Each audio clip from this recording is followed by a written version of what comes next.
2 hours of LEGO secrets to fall asleep to. Lower your volume and have a good night. LEGO Minecraft has some of the most insane play features, Easter eggs, and references to the video game I've ever seen. So today, I'll be showing you 22 that I think you need to see. And the first one is in the Jungle Temple set. Just like most sets in this theme, it isn't the prettiest, but it's got an insane play feature that's taken straight from the game. If you've ever ended up in the jungle, I'm sure you've run into a temple at one point or another. We all know about the booby traps that are waiting for you in there, but there's also a puzzle that lets you bypass all of them. The only problem is that it's really hard to solve, and because of that, it's made a pretty big name for itself over the years. So when LEGO made the Jungle Temple set, they had no choice but to put that same puzzle in the set. Just like how it works in game, once you solve it, you get a free pass to the loot. And as cool as this is, it's not even close to the coolest in-game function brought over to LEGO. That one's in the Ocean Monument set. Do you remember the first time you saw someone with an underwater house? That was literally the coolest thing to me when I was a kid, but it's a lot more simple than I thought. All you need is a sponge, and once you place it, the water gets absorbed and turns into air. And you can actually recreate this in the Ocean Monument set. This corner piece on the right is removable, and that's where you can find the sponge. Once you have that, you can connect it to the single stud plate at the top of the waterfall. And just like that, the sponge soaks up all the water. In my opinion, this is by far one of the coolest play functions in the whole theme. But did you know that LEGO designers made a minifigure to honor the origin of the creeper? Fun fact, the creeper was actually never supposed to exist. The creator of the game was trying to make a pig, but messed up the coding and ended up with the design we've always had. But how did LEGO reference this? Well, if you buy the creeper set, it comes with a pig minifigure in the shape of a creeper. When you build a set, it's technically supposed to go inside the creeper's head. But I don't know. I think a minifigure this cool needs to be on display. Speaking of displaying LEGO, did you know that the most famous Minecraft sets can be built in a bunch of different ways? You can do it with the bee farm, the abandoned mine, the first night, but there's one set in particular that's really well known for it, the Bedrock Adventures set. LEGO even made a video about it on their channel, but the fact that this set can do this isn't what I want to tell you about. This is a video about small details, remember? What I want to tell you is that you can find every ore from the overworld in this set, and before you kill me, it came out in 2018, so there were a lot less ores back then. LEGO hardly advertised this. All they did was show a picture of Steve with all 7 of them. But when this set came out, it was literally the only one in LEGO Minecraft that had all of them. If you think this is exclusive though, just wait until you hear what's in the End Battle set. At first glance, this set really doesn't look like much. And honestly, it isn't. But the exclusive part about it is all in one brick. Literally. Every single one of these sets came with a brick that had a 25-digit code on it. And when you enter the code online, you'd unlock a skin in-game that looks just like the minifigure from the set. So yeah, the set's pretty small. But LEGO literally gave you a skin just for buying it. Isn't that sick? I gotta say though, the skin is literally the only reason I'd buy it. So it's a good thing LEGO made the Ender Dragon set to make up for it. This one has 3 times the amount of pieces, and everything actually looks really good. But I'm not just here to compliment it. There's one small thing that sets it apart from the End Battle set. You know how when you fight the Ender Dragon, the End Crystals light up and start healing him in the middle of the fight? Well, the Ender Dragon set comes with a light brick, and even though it's only one of them, you can make an End Crystal light up, just like how they do in the game. This isn't the only set with this special brick in it either. The Mountain Cave set has one too, and it's full of stuff that lights up. Now, unfortunately, LEGO only gives you one of these light bricks, so you can't have all of this stuff lit up at the same time. But let me show you just how many there really are. Number 1, a furnace. There's one sitting inside the bedroom at the top of the set, and if you put the light brick in the side of the mountain, you can light it up and make it look like it's actually cooking something. Number 2, the spider spawner. Down in the cave, there's a little spider spawner. For this one, all you have to do is put it in behind the spawner, and voila, it lights up. Number 3,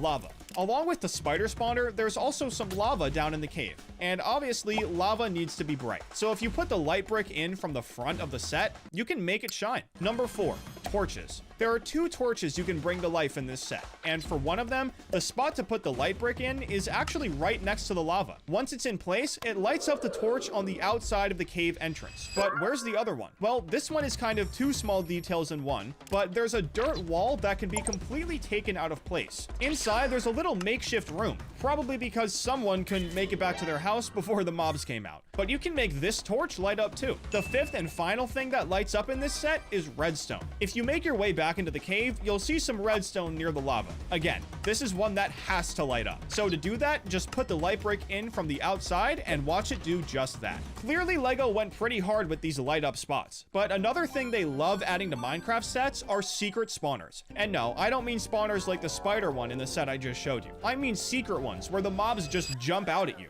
The first one is in the Iron Golem set, and honestly, when I look at this set, I really can't tell where the spawner is, but that's because it's hidden really well. This build with a pumpkin on top is actually how you make an Iron Golem in-game. So when you push it back, an entire plate lifts up, and a golem spawns in out of nowhere. See what I mean? This spawner was hidden really well. Let's look at another one. There's a secret zombie spawner in the dungeon set, and again, it's super hard to spot. See this zombie in the back corner over here? Well, you can actually flip the entire part he's standing on to the outside of the set. Once you do that, he makes for a pretty good jump scare. The last spawner I want to show you though is in the skeleton dungeon set.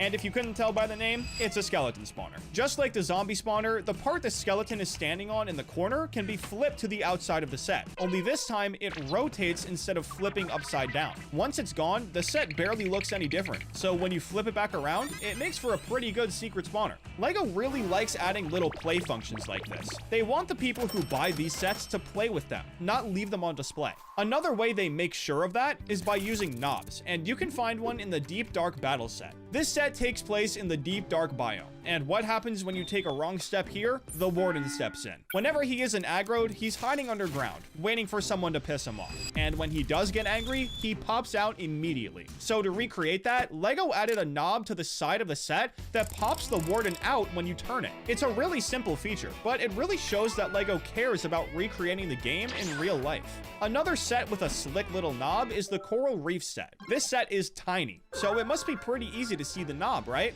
Well, not exactly. It's kind of hiding in plain sight, unlike the one for the Warden. I mean, that one's basically begging you to turn it. This one is a color-matched round brick on the side of the yellow archway, and when you turn it, a chest hiding in the coral slides out. It's nothing too special, but even in a set that only has 92 pieces, you still get a really cool play feature. At the end of the day, though, LEGO's still pretty selfish, because even in the Minecraft theme, they couldn't help but slip in a reference to themselves. It's hiding in the Enderman Tower set, and just like the pig and the creeper set, this one's hidden in the minifigures. Wait a minute, let's look at these minifigs. These two guys don't look like anybody. They just look like random Minecraft skins. Well, that's because this reference is really hard to know about. Basically, this minifigure right here is actually supposed to be Nick Bluetooth, the main character from everyone's favorite theme, Galador. LEGO named this minifigure the Dimensional Defender, hinting at the fact that he isn't from the Minecraft universe. So even though it's a pretty hard one to know about, when you put the two side by side, yeah, that's definitely Nick Bluetooth. If we're going to talk about different dimensions though, I have to show you this ruined portal set. The whole point of this set is that it's a broken nether portal that needs to be put back together. Just like the game, everything you need is around you. All you have to do is put the stuff in the right places. You can use the obsidian bricks on the side to put the actual portal back together, and then you can use some cobblestone to make it all symmetrical. Unfortunately, this isn't actually Minecraft, so it's not like you can take some flint and steel to this thing and watch the portal spawn in. But you can lift the solid gray pieces on the side to make it slide up from the bottom. As much as I wish there was some way to use flint and steel to make this happen, this is still really sick. Wait a minute, now that I think about it, I haven't shown you any Easter eggs with animals, and there are definitely a few of them in LEGO Minecraft, so let me do that really quick. In the Pirate Ship Voyage set, you can find a funny little camel. And what's the one thing about camels that makes them super popular?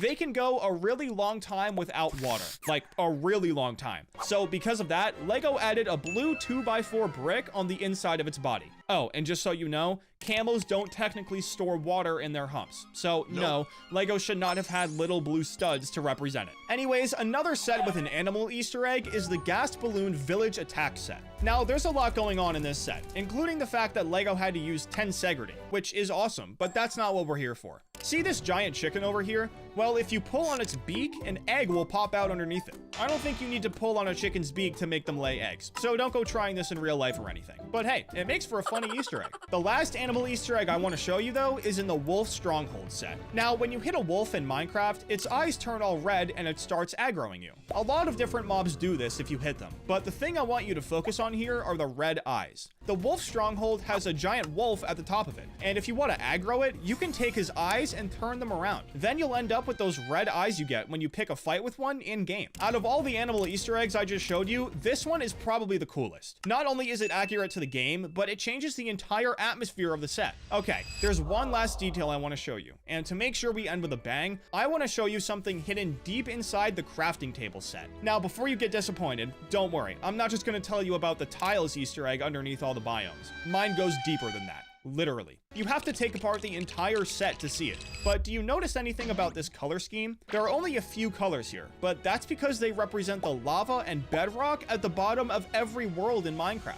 The designer of this set really wanted to impress people. And as if he didn't do it already, this Easter egg just moved it up a notch in my book. The siren on top was placed there by shoving it in between two studs, which is highly illegal. What makes certain building techniques illegal, you ask? Well, if the technique causes damage to pieces over time, then it's considered illegal. And putting a plate in between two studs like this is one of the easiest ways to ruin a plate piece. So yeah, it's illegal. But LEGO didn't realize this for a long time. Illegal building techniques only made a name for themselves sometime in the last 20 years. So sometimes sets from before then use illegal techniques, like this police car. It was pretty common to find this exact technique in sets from the 70s. Like another set that has it is the Photo Safari set from 1977. This set is another vehicle, and just like the siren on the police car, there's a plate stuck right in between two studs. Since LEGO didn't know this was illegal yet, we kind of have to give them a pass. I mean, the set is literally almost 50 years old, so we can't be too mad. But remember before how I said LEGO breaks these rules a lot? Well, the illegal techniques aren't just in sets from the 70s. You can also find them in modern sets too, like the LEGO Star Wars Mini AT-AT set from 2003.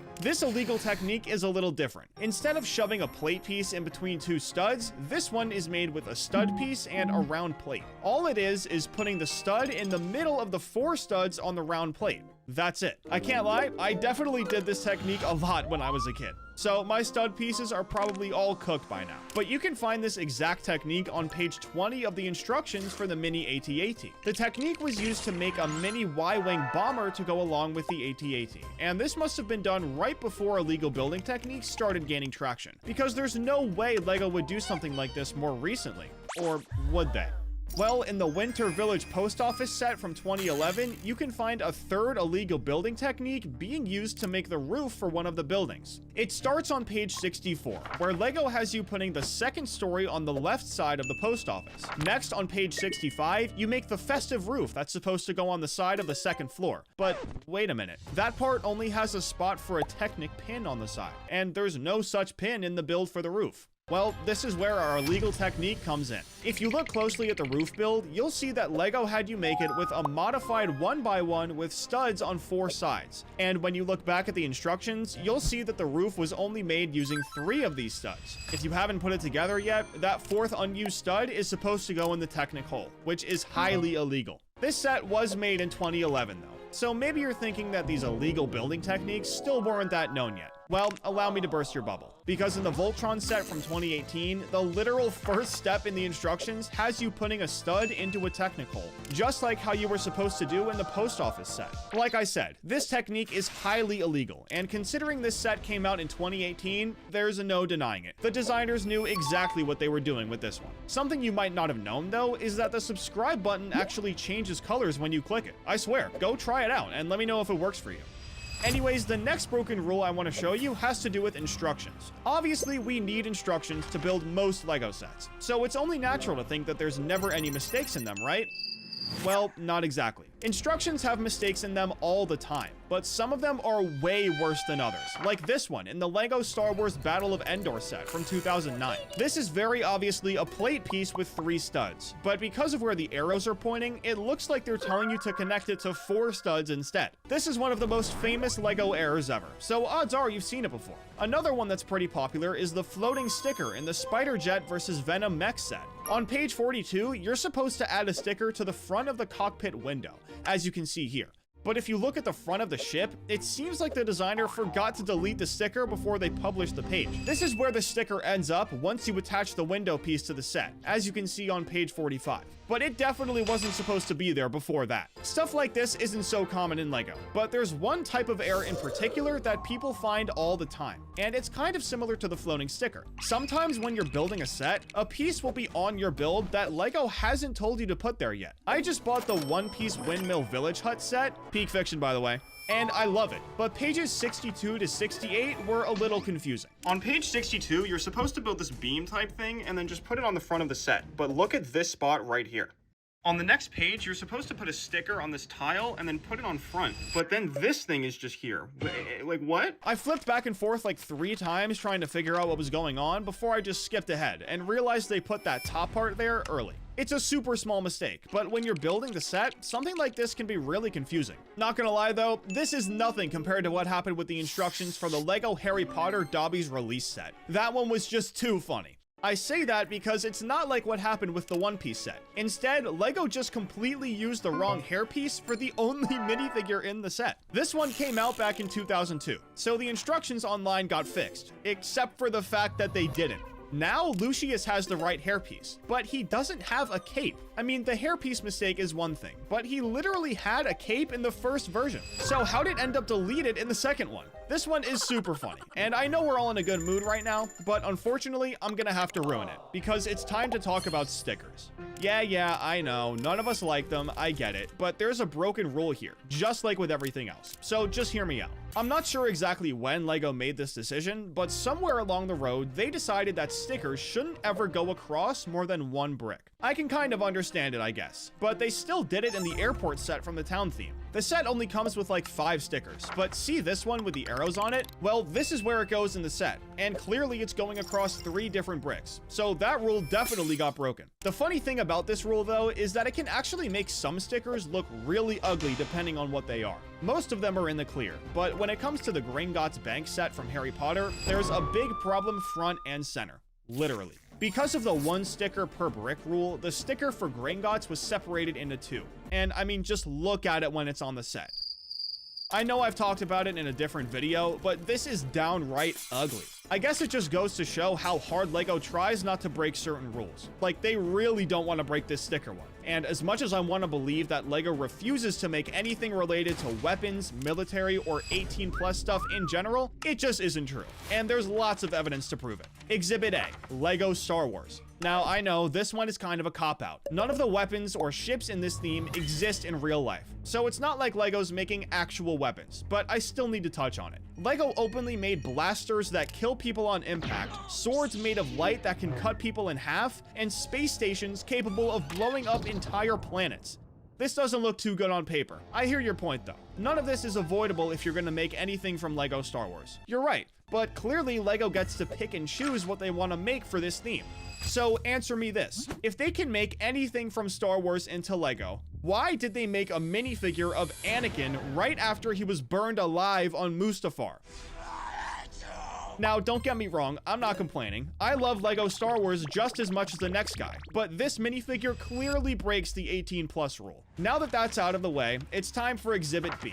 LEGO Indiana Jones. Unlike Star Wars, there's no argument for this one. Indiana Jones was based on real life, on Earth, with human beings, and LEGO broke the no weapons or military stuff rule all the time with this theme. First of all, literally everyone has guns, so there goes the weapons rule. Second of all, LEGO made a bunch of different military vehicles, most of them being fighter planes. The first ones they made were in this set from 2009, but if you think they wouldn't do this nowadays, guess again, because here's another fighter plane in a set from 2023. And look, the words fighter plane are literally in the name of the set. But third of all, they knew exactly what they were doing. Check out this box for set 7682. One of the guys is literally shooting their gun, and this is on the box. Like I said, they knew exactly what they were doing. But if this isn't enough evidence for you, allow me to present Exhibit C, the LEGO Osprey V22. We all know the story with this one. LEGO made it a few years ago and was gonna release it, but then decided not to. But do you know why? because it would have broken the military vehicle rule. And sure, you can say this technically didn't break the rule because they never released it, but this set was release ready, to the point where people were able to get them in hand and sell them with the box, instructions, and everything else. So in my opinion, this definitely breaks the military rule. But let me know what you think in the comments. Alright, this next rule is actually a little different than the ones I've been talking about. This one isn't unwritten at all, and is actually very illegal to break.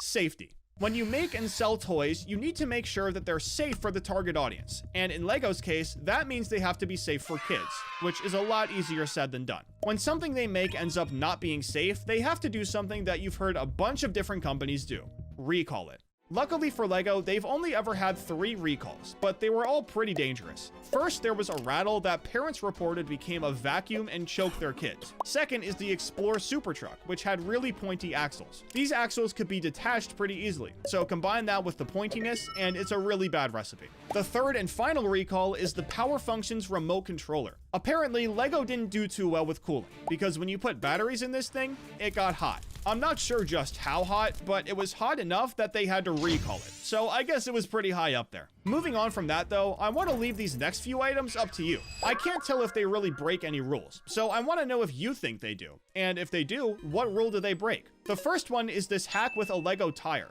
Apparently, if you take this big tire and flip it inside out, you can use it as a cauldron. I don't know if this would fall under illegal building techniques or what, but this feels like it has to be breaking some sort of rule. The second one is in the Gas Balloon Village Attack set, and if you look at the gas, you can see that it's being held up with tensegrity. Now, this is a perfectly legal building technique, so it's definitely not that. But I can't think of a single official LEGO set that uses this technique besides this one. So let me know, is this breaking a rule, or is it just sick? The last one is in the Disney Castle set, and apparently there's a part of this set that uses a highly illegal building technique. On page 115, you can see some 1x2 bricks with half-size Technic pins in them being placed. And if we go to the next page, we can see LEGO telling you to attach tiles to those half-size Technic pins. This isn't the alleged illegal part though. That comes on page 117. LEGO has you make these little structures on top of the castle and attach them to the pins. And apparently, this is the illegal technique. According to Oscar Cedarwall on the Brick Nerd website, attaching these structures on top of the plates puts a lot of stress on them, and will slowly but surely break them over time. Designed by Me was a computer program that let you build with LEGO online in a 3D software. It was released in 2009, but was unfortunately shut down a few years later in 2012. These days, we have loads of programs like this, one of the most popular ones being Mecha Bricks. But isn't it crazy that LEGO had one of their own? They've tried to do a bunch of different stuff online like this. Whether it's mobile games, augmented reality, or anything else, they clearly want to get their foot in the digital door. Another attempt at this was this weird thing called Life of George.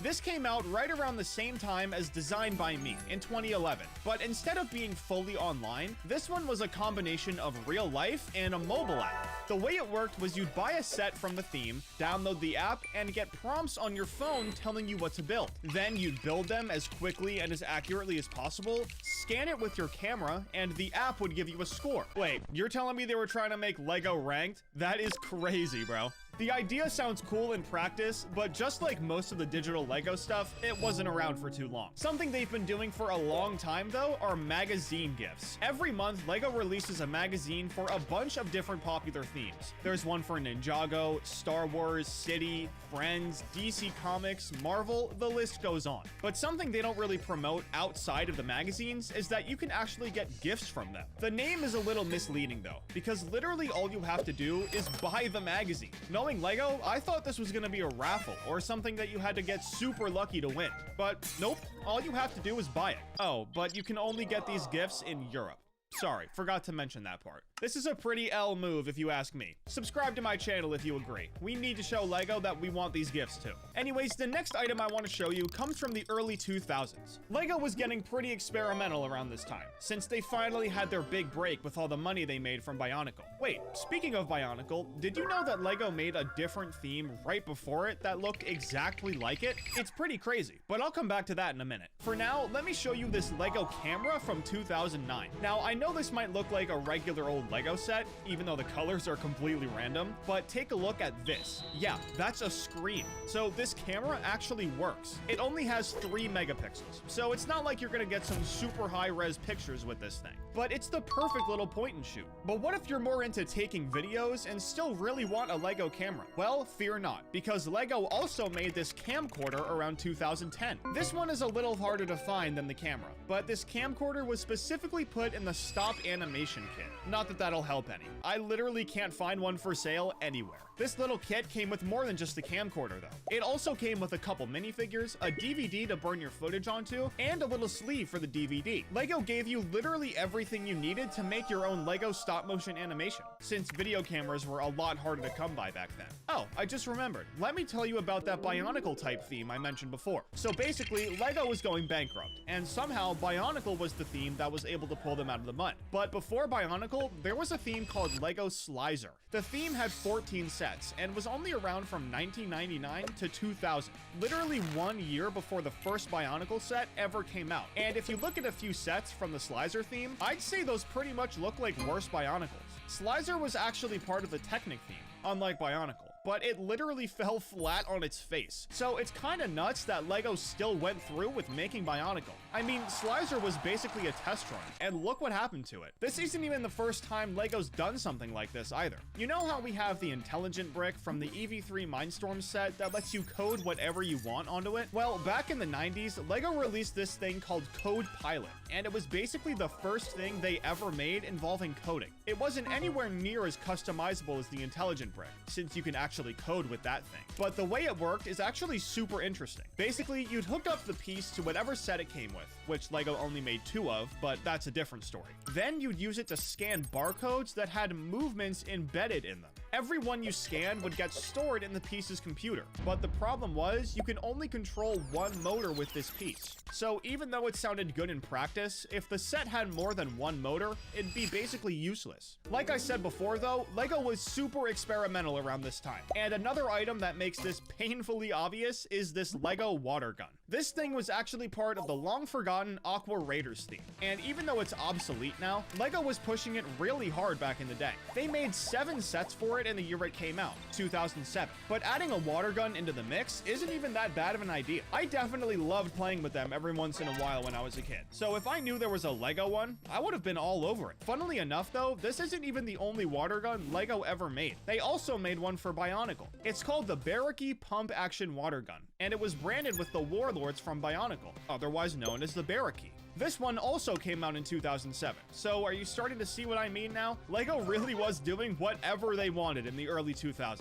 These days, they have way more money, so they're able to make stuff like this Nike basketball. Wait, what? Lego made a Nike basketball? Hold on, I actually didn't even know about this. I thought all they had was the Nike Dunk set with the funny little minifigure. Man, it really is hard to keep up with Lego these days. Anyways, moving on from that, this next item is probably one of the coolest things I've ever seen Lego make, but it's gonna need some context, so stay with me. Basically, Lego launched the Ultra Agents theme back in 2014, and it was one of the more successful themes for that time period. And remember before when I said that Lego always wanted to have their foot in the digital door? Well, they took another step forward with this theme. The lore for it got so deep that they made a mobile game with missions to defeat Antimatter, the villain in the theme. Don't worry though, this isn't the cool part. Lego wanted to make these missions as interactive as possible, so they made this thing called an app brick.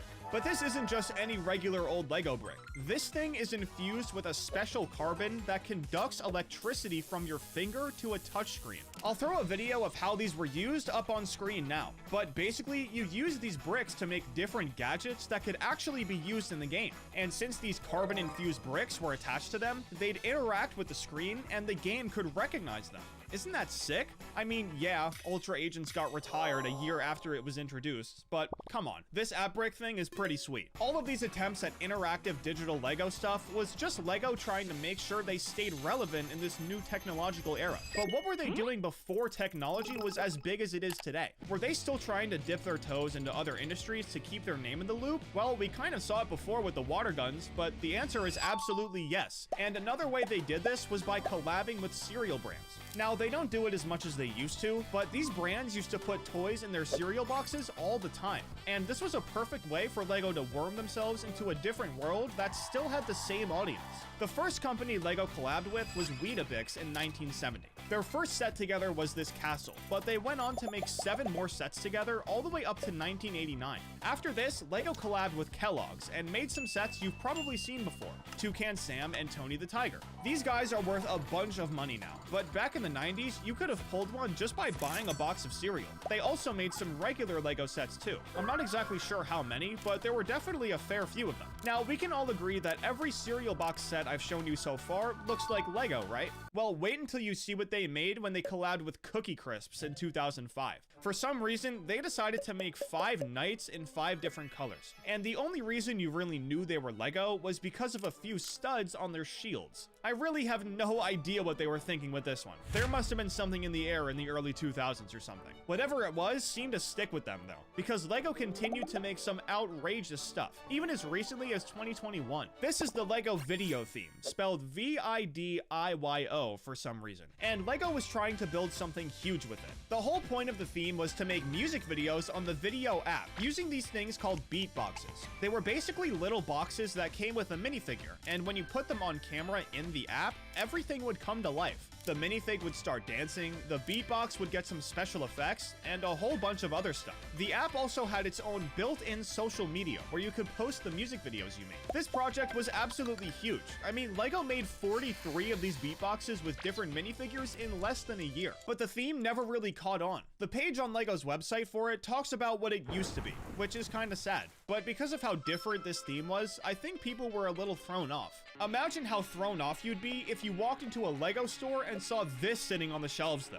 Spybotics? What even is that? Well, this theme came and stayed in 2002. And this is another one of those themes where LEGO was just doing way too much. Only 4 sets were ever made for this theme, and they all came with a controller, a serial cable with an infrared transceiver, and a software to program the sets. These things were quite literally LEGO robots, but the whole point of them was to code missions into the software and, well, do them. Every set came with different equipment, so some were better than others depending on what mission you were doing. Honestly, these things weren't even a bad idea, but I mean, LEGO Star Wars had just come out, so people had different priorities. This next theme is full of stuff that was also a really good idea. But even when you give people exactly what they want, sometimes they realize they never wanted it in the first place. I'm talking about the extra theme. Every set in this theme were just a bunch of extra pieces in some random category. There were street lamps, food accessories, botanical accessories, traffic lights, and there were even playmats for different biomes depending on what you were building.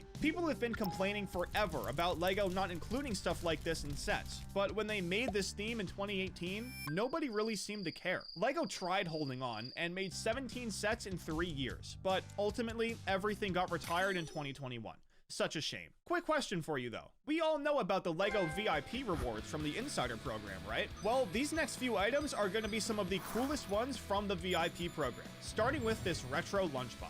This was available back in 2022 and was worth 2,500 VIP points. But this lunchbox is a lot more special than you might think. Obviously, the theme is very retro, but the art on the front here is actually an ad for LEGO from way back in the day. When you went to buy the lunchbox, the little description said, "What a throwback. The iconic 1965 advert is back, but this time in tin form." And this is coming straight from LEGO, so you know it's true. Now, I personally wasn't around back in 1965, so I don't know how iconic this ad truly is. But if there are any old-timers watching this video, let me know if you remember seeing it down in the comments. Anyways, the last items I want to show you are actually collectible coins.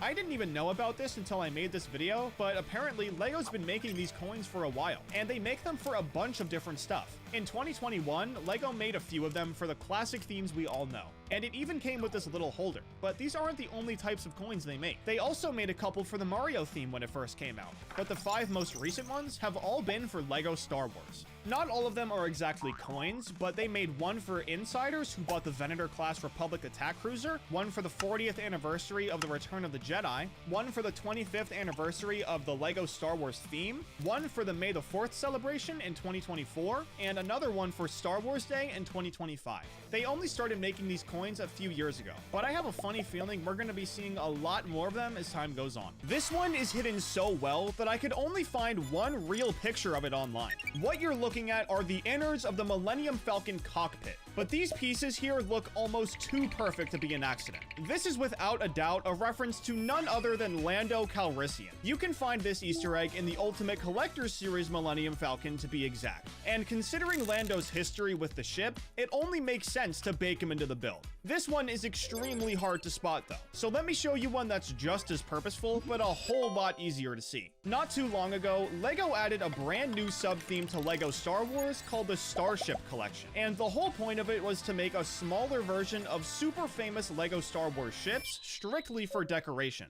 One of these ships is the Executor Super Star Destroyer, which if you know anything about Star Wars, you know that this is one of the biggest ships in the entire universe. Since this version is part of the Starship Collection sub-theme though, it was scaled down to size. If you paid attention during the intro, you would have noticed that the brick-built version of Darth Vader and Luke Skywalker were just made with studs. And you can actually find something really similar in this set. It has to be taken apart to see it, but these studs aren't here for no reason. They actually represent the super famous bounty hunter scene from The Empire Strikes Back. You know, the one where Vader specifically tells Boba Fett, no disintegrations. No disintegrations. This is one of the easiest and most fun ways to slip an Easter egg into a LEGO set. But let me show you that Darth Vader and Luke Skywalker one that I keep talking about. It's in this mini version of the Death Star 2 set, and even though it would fit perfectly into the Starship Collection, it actually isn't a part of it. It was technically made to celebrate May 4th in 2023, but who cares about that? Where are Vader and Luke? Well, if you open the panel 2 from the left of the super laser, that's where you can find these 4 studs. They're here to represent when they fought in the Emperor's throne room. I will not fight you, Father. And considering how much happened in there, I'd say this is a worthy cameo. But not every cameo in LEGO Star Wars has to be this discreet. Sometimes all you have to do is check the back of the set. This exact scenario played out in the Trash Compactor diorama set. This one pays homage to the scene where Han, Luke, Leia, and Chewie were almost crushed to death in a trash compactor on the Death Star. And the only reason they survived was because R2-D2 and C-3PO disabled it. These two droids are clearly the heroes of this scene. So when you flip the set around and see them on the back, you realize that everything is exactly where it should be. R2 is there messing with the controls, and 3PO is right there next to him, doing everything he can, even if that was just grieving the gang's deaths. Listen to them. They're dying, R2. It's all my fault. These two droids can be recognized just about anywhere you put them. So would you believe me if I told you they've been in not 1, but 2 LEGO Indiana Jones sets? We all know that the creator of Star Wars, George Lucas, also made the Indiana Jones movies. But how in the world could LEGO designers slip these two into 2 sets from a completely different movie? Well, Indiana Jones is known for stealing artifacts from very old places. And a lot of times there are hieroglyphs on the walls, just to show how old these places really are. Now, if you look at this picture of the Indiana Jones and the Lost Tomb set from 2008, you can very clearly see R2 and 3PO on the tile piece at the top of the set. Once you know it's there, it's literally impossible to miss. But the crossover doesn't end here. In the Raiders of the Lost Ark, you can find R2 and 3PO as hieroglyphs in the actual movie. Now, fast forward 42 years to when the Escape from the Lost Tomb set dropped, and you can find these guys in basically the exact same place in the LEGO set. Just like the last one, once you know it's there, it's impossible to miss. Okay, I've been talking a lot about cameos, so why don't we switch gears so I can show you some Easter eggs that are functional parts of a set. The first one is a super famous one in the R2-D2 set from 2021. Remember the scene in Return of the Jedi when Luke was about to walk into the Sarlacc pit, but then he used the diving board to fly into the air and R2 launched his lightsaber to him? Well, LEGO certainly remembers it, because look what they added to this set. Luke's lightsaber is literally sitting right there. R2 carrying his lightsaber was a huge part of this plan, so it only makes sense that LEGO included it in the set, just like Lando with the Millennium Falcon. Who's another famous droid LEGO could do something like this with? Well, the answer is BB-8. LEGO released a set for this little guy back in 2017. But unlike R2, he doesn't really have some special scene where he has to hide something. So what could LEGO do for him? Well, a cool little trick he did was use a lighter to give a thumbs up. I mean, he did it so much, it was basically his catchphrase. So what choice did LEGO have other than to include that same lighter in the set? This lighter was literally a part of BB-8, so I don't think people would have been too happy if LEGO left it out, like what happened with the headless AT-ST set. I don't think they want anything like that happening ever again. Anyways, the next small detail actually isn't really that small, and it isn't really in a LEGO set. In fact, the item is only sold by itself, and it's a reference to one of the longest running jokes in Star Wars. When we first meet Luke on Tatooine, he sits down and has some blue milk with his aunt and uncle. Don't ask me why. I have no idea why they chose the color blue. This joke kept going for years, and still does to this day. But what made it even better was when they had Luke drink green milk in The Last Jedi. Not only is it a funny reference to the scene from A New Hope, but it also represents the change in his lightsaber color, from blue to green. But why am I telling you all this? Is it because there's a secret blue milk carton in every set with a Luke minifigure? Or is there some blue milk spilled on the floor in the back of the Landspeeder set? Nope. Not at all. LEGO actually gave away a blue milk Luke Skywalker minifigure to people who bought the deluxe version of LEGO Star Wars The Skywalker Saga. And to this day, I'm still beating myself up for not buying it. But yeah, if you've seen this minifigure around, now you know why it exists. You can find the answer to a bunch of tiny little secrets like this if you know where to look. But the best thing you can do is know about a language called Aurebesh. It's the main language spoken in the Star Wars universe, and just like most languages, they have their own alphabet too. I'm sure you already know where I'm going with this, but there are a million Easter eggs you can find in LEGO Star Wars sets just by knowing this language even exists. I'll only show you a few, because neither of us want to be here for 5 hours. But the first one is in the Ultimate Collector Series Cantina set. You can find this sticker on a tile piece inside the bar, and clearly this is not the English language. When translated to Aurebesh, it reads wanted. But why are R2 and 3PO on a wanted poster in the cantina? Well, considering how they left Mos Eisley, you know, with the Empire chasing after them, they probably got put on a wanted list after they escaped. Another set with some Aurebeshian secrets is the Ewok Village set, one of which is actually extremely dark. But if you know anything about Ewoks, you know that they're not as cute and innocent as they look. I'll start with the tame one though. This word with a heart around it translates to Leia, and it's assumed that Han did this at one point or another. So he won't say it, but he'll carve it. Okay, tough guy. I love you. I know. Now, the piece that's next to this one is where the dark stuff comes in. I'm just gonna come right out and say it. Ewoks not only kill stormtroopers, but they also eat them. That's why they have a million Imperial helmets lying around, and that's why they use them as drums. Now, looking at this piece, notice how there are a bunch of tally marks around the Scout Trooper helmet. Well, in case you haven't put it together, whoever lives in this tree is saying that they've killed however many Scout Troopers are tallied here. And that means that they probably ate them too. So unfortunately, these little guys are a lot more evil than they look. And even LEGO knows it. Not a lot of people know deep cut facts like this, but wanna know what they do know? The opening scene to A New Hope. You know, the one where it goes...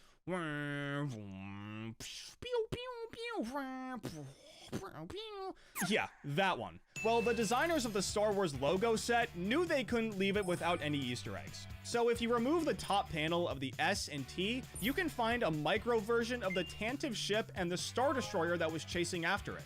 We know from the movies that the Star Destroyer caught up to the Tantive and trapped it in some weird docking area under the ship. And this is the part where I give LEGO designers all the props in the world. Because in the Imperial Star Destroyer set from 2019, not only is this dock part of the build, but there's even a mini Tantive included in the set that can be attached to it. This is one of the best examples of an Easter egg being brought full circle. Besides my goat Jedi Bob, of course. I mean, it easily deserves to be in the LEGO Hall of Fame. As for the rest of the references and small details in this video, I'm going to be showing you some stuff you'd only know is there if you built the set yourself. Starting with this sticker of the shield generators on Hoth in the AT-AT set. The first time we saw an AT-AT was on Hoth in The Empire Strikes Back, and their main target on that planet were the shield generators, so they could completely annihilate the Rebels' base. So this sticker is actually a really nice touch. That isn't even the best part about this set though. It may not be a Star Wars reference, but it's still sick nonetheless. If you take off some panels on the back of the AT-AT, you'll find Octan barrels just sitting there. This crossover is even more surprising than seeing R2 and 3PO in those Indiana Jones sets, but doesn't that just make it better? I know what you want to see though. You want to see more deep cuts like the Stormtrooper kill count before the video ends. I got you. Let me show you a few. In the Darth Vader's castle set, there's a very important piece of Sith technology stored at the bottom. It's sitting on top of a podium, like something Indy would steal. But he should know better than to touch this, because this is a Sith holocron. A holocron is basically an artifact that stores a bunch of information. So the only reason this one in particular is dangerous is because it's Darth Vader's. That's not all for this set though. In a different part of it, you can pull a hidden compartment out of the ground and find a red Kyber crystal. They didn't even mention these things in the movies, so if you recognize the name, then you probably already know all about them. These last few references are going to be all about Mando. Remember how Grogu literally could not keep his hands off of the silver shift knob in the Razor Crest? He literally had it in his hands or in his sight at all times, and since it's part of the ship, you can find it clear as day in the cockpit. Unfortunately, LEGO didn't unretire their chrome paint for this piece, which would have been awesome, but that's without a doubt the same silver shift knob. Another obsession Grogu has are eggs. For some reason, he loves eating them, no matter who they belong to. He ate the ones in the Ice Spider's nest, and he also ate the ones that belonged to the Frog Lady. We know for sure that he wasn't supposed to touch the Frog Lady's eggs, since Mando scolded him right after he ate one. No. That is not food. But guess what you can find right next to Grogu's carrier in the Razor Crest set? Yup, those are without a doubt the Frog Lady's eggs. This is everyone's least favorite part of a LEGO set. You try your best to get it on straight, just like how it is in the instructions, but it's always just a little bit off. These things have gotten way more common in today's sets, but it wasn't always like this. LEGO fans all over the internet talk about how it feels like there are way more stickers in sets than there ever used to be, but finding the actual evidence is pretty difficult. The best I got is this picture of a tile piece that I don't even know the name of, but it's a perfect example of what's been going on. Another element that's been phased out over the years are wires, but this one is probably for the best. These days, most of the motors are battery powered, but back in the day, they had to be hooked up to a power source just so they could run. They were mostly used in the Power Functions theme, and since it started back in 2008, it makes sense why LEGO wasn't really making wireless stuff yet. A big change that was hiding right under our noses though, was the disappearance of fabric capes. These things were in basically every set I wanted when I was a kid. Jedis wore capes, and so did superheroes, so I was putting these things on minifigures all the time back in the day. As of recently though, LEGO's been starting to phase them out. A bunch of different minifigures have rubber capes now. There's Batman in the Harley Quinn and Mr. Freeze fight set, Magneto in the X-Men Mansion set, and Thor in the Thor vs. Surtur construction figure set. As cool as these pieces look, they kind of limit what LEGO's able to do with them. Back in the 1990s, they introduced this multicolored dragon cape in the system theme, which looks sick, but if they tried to do this with the new rubber capes, I feel like it wouldn't look as good. I guess this update is kind of hit or miss, but this next one was an absolute downgrade, no doubt. Do you notice how there aren't really any shiny pieces in LEGO anymore? There used to be a bunch of them, on lightsaber hilts, vintage crowns for the castle theme, and even on certain minifigures, but we just don't get them anymore.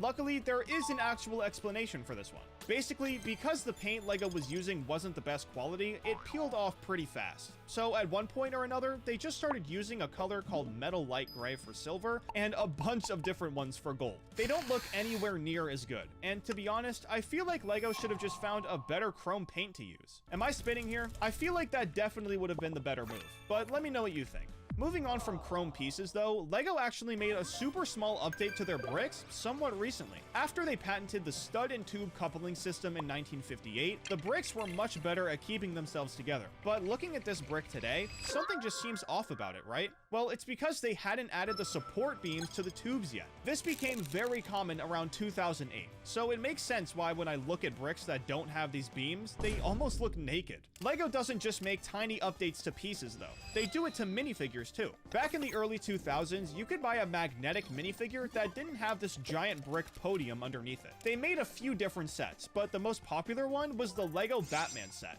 But what was wrong with these minifigures? If they were so cool, why did they end up changing it? Well, the magnets were actually little pieces in the back of the minifigure's legs, and once parents of young kids found out about it, they weren't too happy. LEGO had to stop making magnetic minifigures this way because it was a choking hazard, which is honestly a shame. The seamless look these Batman minifigures have compared to the ones we have now is so much better. Depending on what you're looking at, sometimes the old LEGO really was just better. And a perfect example of that is what LEGO did to the box design for LEGO Castle. The castle theme always had a blue sky with clouds in the background on the box. It was a super nice design for the theme, and it was a surefire way to know that you were buying a castle set. LEGO Castle has actually been retired since 2016 now, but because of how famous it was, they turned it into a sub-theme of the Icon series in 2022. Now, I don't have any problems with the sets in this sub-theme. In fact, I think the Lion Knight's castle is one of the coolest LEGO castles ever, but every set in the Icons theme comes in a blacked out box. Now, they didn't do that for this set in particular, but if you're gonna change the design on the box, why not give it the classic blue sky that everyone knows and loves? This change didn't really make sense to me, but LEGO fans had it way worse than this before 1990. This is gonna sound crazy, but LEGO didn't make the first brick separator until that year. So before then, if you had two 1x2 plate pieces stacked on top of each other, you were basically cooked. But even then, we didn't get the one we have now until 2011. For some reason, all they did was change the color a few different times over the years, then come out of nowhere with the orange one in 2011. If you were playing with LEGO before the 90s, you definitely would have noticed this update. So let me show you something I guarantee you haven't noticed. This is a transparent brick. Looks pretty good, right? Well, what if I told you that this is actually an old design, and that most of the transparent bricks these days look like this? Yeah, I know. This downgrade is up there with the chrome change. I mean, why would you want to make transparent bricks less transparent? Now, don't get me wrong, certain sets have bricks that are super see-through, but that's definitely not the case for all of them. I can't lie, I've been hating on LEGO pretty hard with these last few updates, so let me show you one that was actually one of the best moves they've ever made. Obviously, we all know how LEGO instructions work. You look at the page and it tells you what to do. But back in the day, this was definitely not the case. These are a couple pages of instructions for set 948 from 1978. I mean, this is basically a free-for-all. There are a few arrows pointing you in the right direction, but for the most part, you're completely on your own. This isn't even as bad as it gets, though. Let me show you the difference between the original Forest Men hideout set from 1988 versus the remastered one from 2022. These are a few pages from the 2022 version. Nothing out of the ordinary, of course. But look at the pages from the one from 1988. I mean, this is just crazy. The difference between page 2 and 4 is out of this world, and they barely even told you anything. Like I said, this update was 100% needed, so let's take a look at another one. This is a police officer minifigure from 1978, but I bet you already knew that. This guy looks old. There isn't a whole lot going on with this minifigure, so when you compare it to one of the police officers we have today, it's a night and day difference. I'd be super surprised if any of you missed this change over the years, but I had to throw it in here, because imagine LEGO released a minifigure with this amount of detail today. There'd be an entire mob outside their HQ.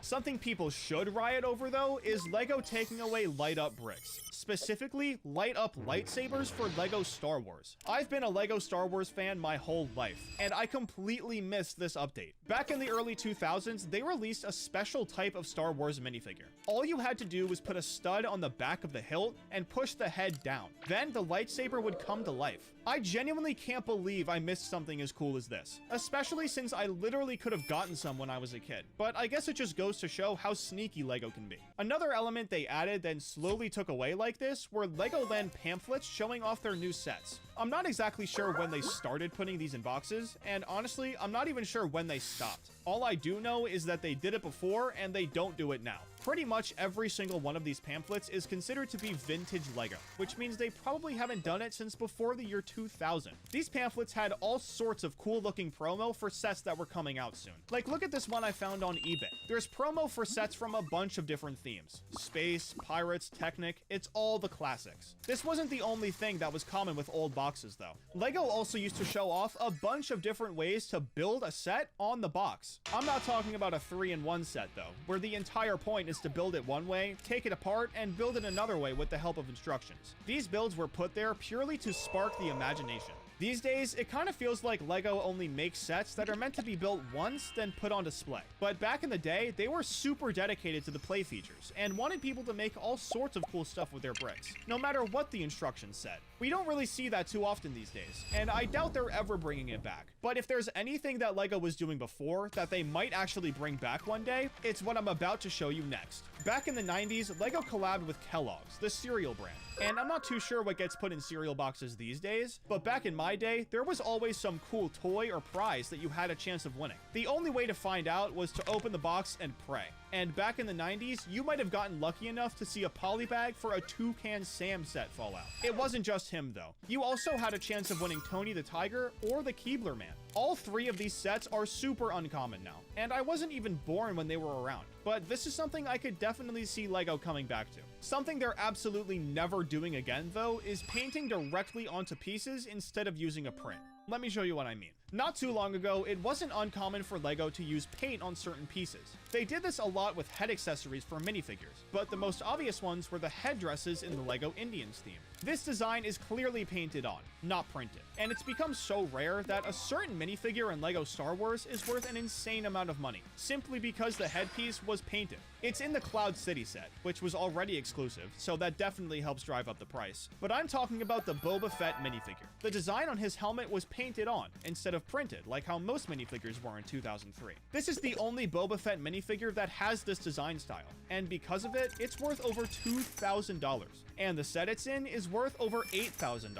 Like I said though, I don't think they're ever bringing this back. And another thing that's in the same boat are 32 by 32 base plates. At one point or another, LEGO completely phased out adding base plates to their sets. And it's been like this for so long that I bet you didn't even know they did it in the first place. Literally the only theme that still has them is the modular buildings theme. And that's because if they didn't, the sets wouldn't be modular. From the 1970s to the 1990s, LEGO was including these things in a bunch of different sets. It's in the police headquarters from 1979, the Shell service station from 1983, the airport set from 1985, and way more. It's been in 102 different sets in total, most of which were released in that 20-year period. So it's safe to say that if it's not modular, it's not getting one of these base plates. We can all agree that it'd be nice to have a few of these things laying around. But sometimes LEGO makes something super sick, adds it to a few sets, then retires it for good. Back in 1993, they released the Imperial flagship set in the Pirates theme. And as cool as the ship is, I want to focus on just one singular piece. You see this compass right here? It might look like a regular printed compass piece, but it actually works. This was the first set to ever have this piece, but the thing is, only 9 other sets in LEGO history have ever included this piece. The last ones being the Spaniard ship and the pirate battleship in 2001. This piece never got the love it deserved, and as cool as it is, I don't think it ever will. LEGO put this thing in the vault a long time ago, and I doubt it'll ever be featured in a set again. Now, typically, you'd probably be looking for a reference from another Indiana Jones movie, or maybe even Star Wars, since they were both made by George Lucas. But not this time. Funnily enough, there are technically 2 LEGO references in this set, and they're both in the room with the golden idol. The first one is this minifigure face with their tongue sticking out on one of the tiles, which is pretty funny. And the second one is actually pretty similar. Most of these tile pieces are very similar besides this one, and if you don't have insane LEGO knowledge, you probably would have skipped right over it. Believe it or not, this is actually a reference to the King Kahuka mask from LEGO Islanders, a sub-theme of LEGO Pirates that hasn't been around since 2001. Like I said, you would need pretty good LEGO knowledge to catch this one, but this next reference was staring you right in the face. It's in the LEGO Palace Cinema set from the modular buildings theme. And if you know anything about LEGO, you know there are a ton of references in every set from this theme. Some of them are super hard to spot, but just take a look at this one. The movie posters on the side of the theater are quite literally all LEGO related. There's the brick separator, which is fittingly an end of the world type movie, a movie about the mystery of the monorail, which is probably referencing the fact that LEGO stopped making monorail sets for no reason. And the third one, well, that's just a regular old love movie. But still, sets in the modular buildings theme have loads of references to LEGO, like the ones in the Assembly Square set. There's a lot going on in this one, but I want to focus on the apartments that the minifigures live in. Notice anything about this picture? This mom and her baby clearly have the box for the cafe corner set, but it doesn't end here. Once they go upstairs, not only are they building a micro version of the Eiffel Tower, but the cafe corner is already built and is just sitting on the couch in the back. But that's still not all. If we look at this room from a different angle, there's also a micro build of the Market Street set and the Green Grocer set up on the shelf. So in just this one room, there were 5 references to LEGO. Isn't that crazy? The only thing that might be crazier is the subscribe glitch going around on YouTube. Apparently, it's impossible to subscribe to certain channels right now. So go try and subscribe and let me know if you're able to do it. Anyways, getting back to the references, the next few are in the LEGO Rescue Reinforcement set from the LEGO movie theme. And no, the reference isn't just that these builds were in the movie. I want to focus on the minifigures, specifically the ones with black hair pieces. Notice anything about the shirts they're wearing? Something about this guy's shirt looks oddly familiar. I just can't put my finger on it. Oh yeah, that's the Blacktron logo. You know, the villains from the space theme. And the girl he's with? I guess she picked up a piece of merch from the Fabuland theme before it got shut down back in 1989. Both of these minifigures are referencing parts of LEGO that were super famous back in the day, so it's no wonder it went over everyone's head. Another reference that's super subtle like this, but still plain as day, is in the Fire Brigade set. No, seriously, it's here. You haven't noticed it yet? It's the year on the front of the fire station.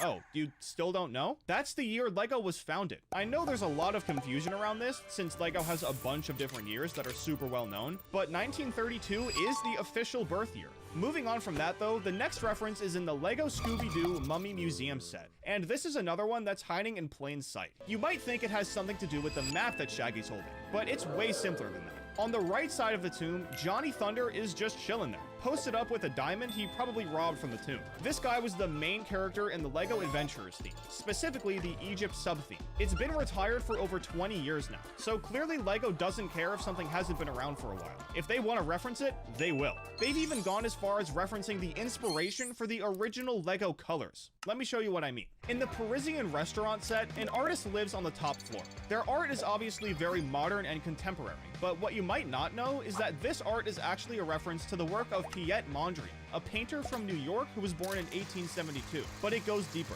Because of how similar LEGO's original color palette is to Mondrian's work, it's wildly believed that Old Kirk was using it as an inspiration for the original colors. So not only is this LEGO art a reference to a real artist, but it's a reference to the man who inspired Old Kirk to give us the famous colors we all know and love. It's definitely one of my favorite references in LEGO, but there's one other one that might just be better: the story of Jedi Bob. In 2024, LEGO released a set called Jedi Bob Starfighter. It's a small set, so a lot of people skipped right over it, but all the LEGO Star Wars superfans like me were losing their minds. See, back in 2002, LEGO released the LEGO Star Wars Republic Gunship set. It had 8 minifigures in it, all of which were super well known in the movies, except for one. You see this yellow Jedi right here? Well, he actually doesn't exist in the Star Wars universe, which means that LEGO just added him to the set for no apparent reason. Here's where it gets good though. LEGO has these books called visual dictionaries, where it's just a bunch of information about whatever theme is on the cover. In 2008, they dropped one for LEGO Star Wars, and this is where Jedi Bob finally got his name. As you can see, LEGO not only gave him a name, but made his backstory very mysterious except for one thing: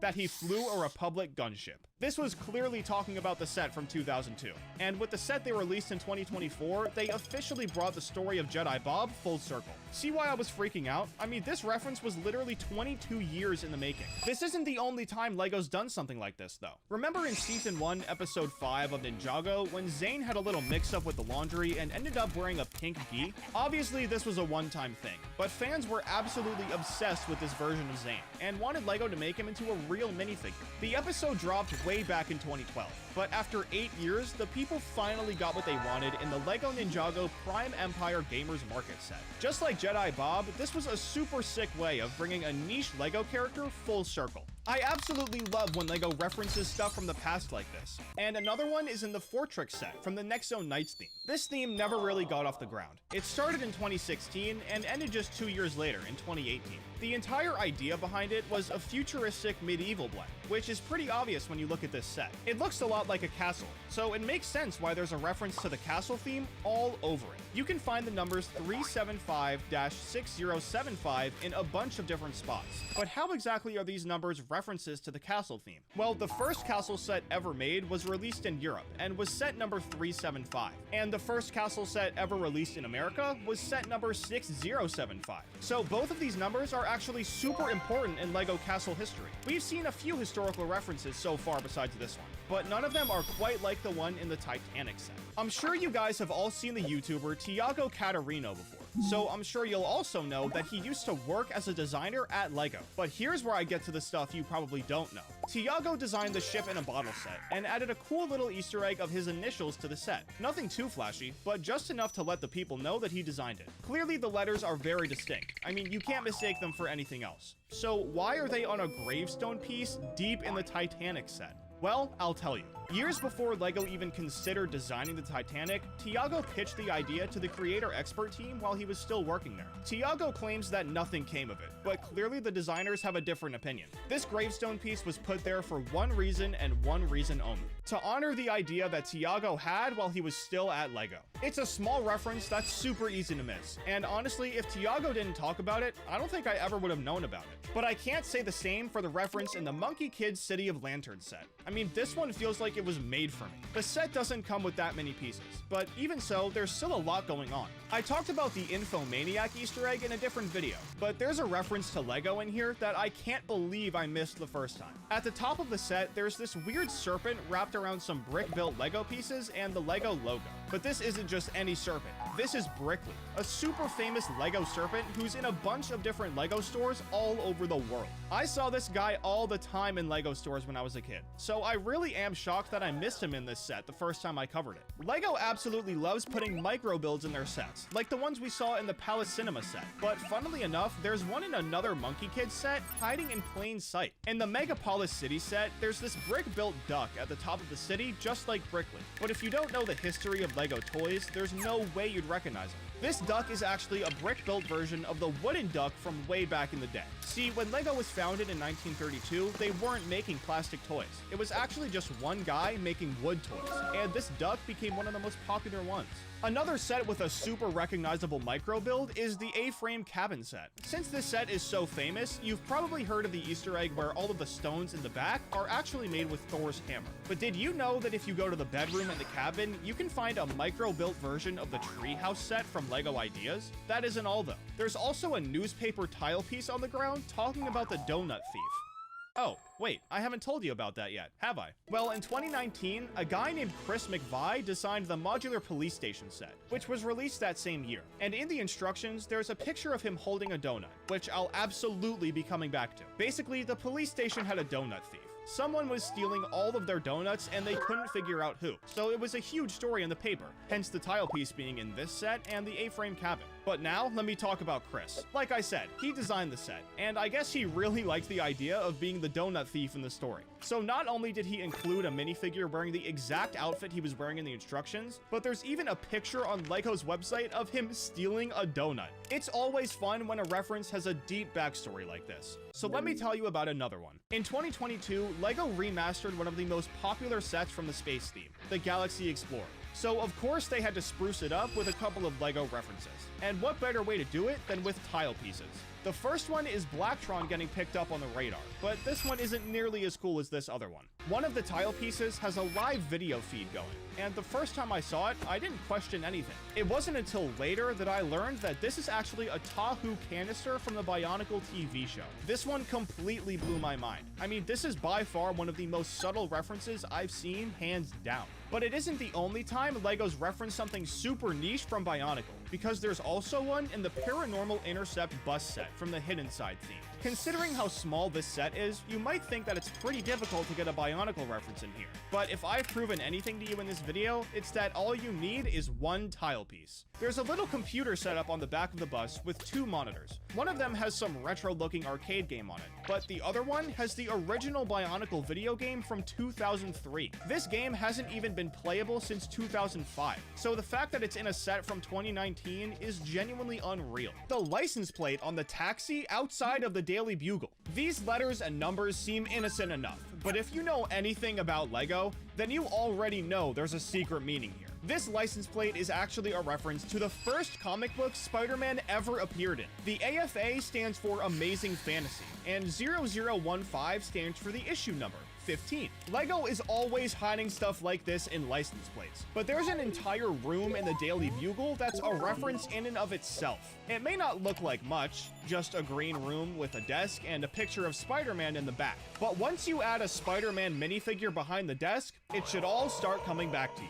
This room is a reference to none other than the Spider-Man desk meme, one of the most popular memes with Spider-Man. It's literally hiding in plain sight, and yet not everybody even knows it's there. Those are by far the easiest ones to miss. Like, there's a reference staring right at you in the Sanctum Sanctorum set. Literally. You notice this giant eyeball with tentacles on the outside of the building? Well, it also happens to be in one of the rooms too, but that's not the detail I'm talking about. This monster is actually Gargantos, who made an appearance in the Multiverse of Madness movie. He's not quite as menacing and all-powerful as he was in the movies or comics, but most people skip right over him because he's so prominent in the set. But getting back to super small details, have you ever noticed anything about this dumpster in the X-Men Mansion set? Believe me, I know how it sounds. news, but yes, this frog sitting on top of the dumpster is there for a reason. This little guy actually represents Toad. He's Magneto's slimy little servant, and is part of Magneto's Brotherhood of Evil Mutants in the comics. This isn't all this dumpster has to offer though.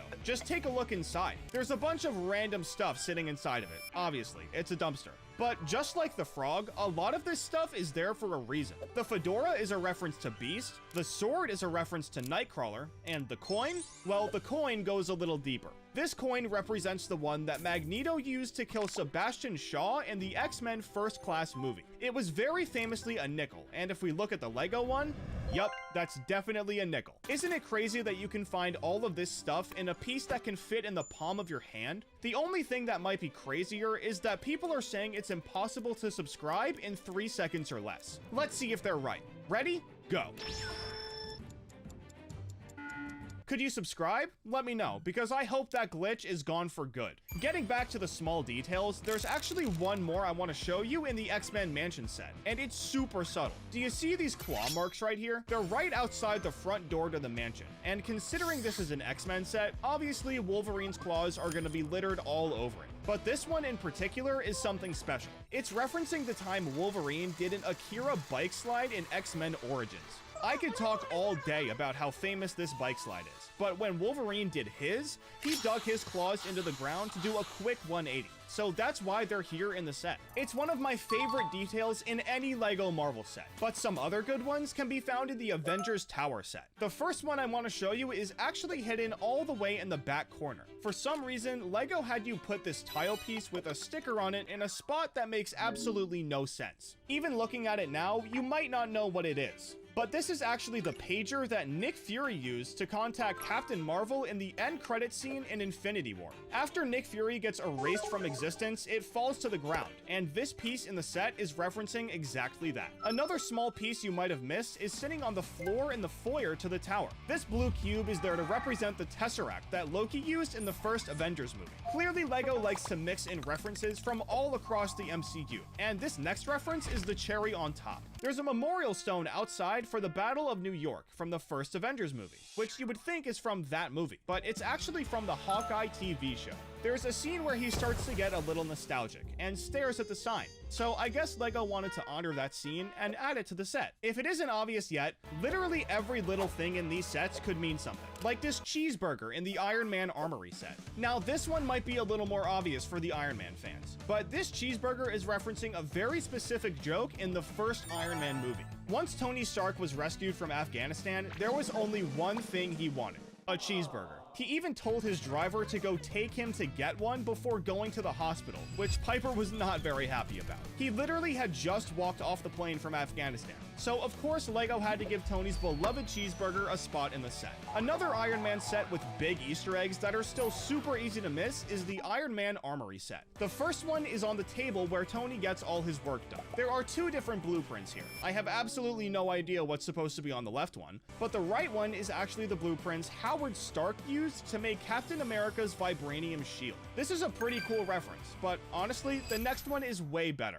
Once you build the set, you end up with this 3-piece table that kind of looks like one of those train table things. But these 3 pieces are actually the ground plans for Stark Expo, something that his father Howard had been working on. It doesn't end here though. When Tony finds these plans in Iron Man 2, he takes them in his car so he can get a better look at them. And if you're thinking what I'm thinking, yes, you absolutely can stack these things up in the LEGO car just like how Tony did in the movie. For such a small set, it's crazy how deep the references go. But that's what this video is all about, small details. So for the next one, let me take you to the Bro Thor's new Asgard set. Unfortunately, Thor ended up being a big part of the comedic relief in Avengers Endgame. And when they showed us his new lifestyle, the whole theater was laughing their bricks off. So of course LEGO had to keep the comedy train going and throw in their own jokes. It seems like Thor bought his pizza from a place called Storm Bakers.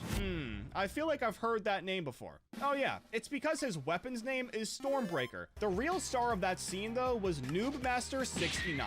We all remember when Thor got on the mic and had a little word with this guy on Fortnite. The clip went absolutely viral once the movie came out. So what choice did LEGO have other than to reference his gamer tag on the sticker for the TV? That clip is super funny, so I was glad to see LEGO bring it over to one of their sets. But one thing I haven't shown you yet is when LEGO references characters from a completely different series. For this one, I'm gonna have to take you to the Sanctum Sanctorum Showdown set, a smaller version of the Sanctum Sanctorum, which is super fitting because this detail is almost impossible to spot. There's a little red newspaper box sitting outside of the set, nothing out of the ordinary until you read the side of it. All of the newspaper in this box is coming from the New York Bulletin. This company is famously shown in Daredevil, but I guess since Daredevil and Strange are both from Earth 616, technically that box does belong there. Now that I think about it, there are a few super sick Easter eggs I missed in the big Sanctum Sanctorum set. In one of the hallways, you can find 3 open doors that all lead to different places. It's theorized that the one on the right is supposed to represent the Dark Dimension, but the other 2 are the portals that Strange used to fight the servants of Dormammu. This is a pretty cool cameo that I honestly didn't expect to see in this set, but there's one more cameo that might be even better. On the top floor of the building, we can see a portrait of the Ancient One on the right side of the room. This is the same woman that taught Strange everything he knows, so it only makes sense to honor her and show her some respect.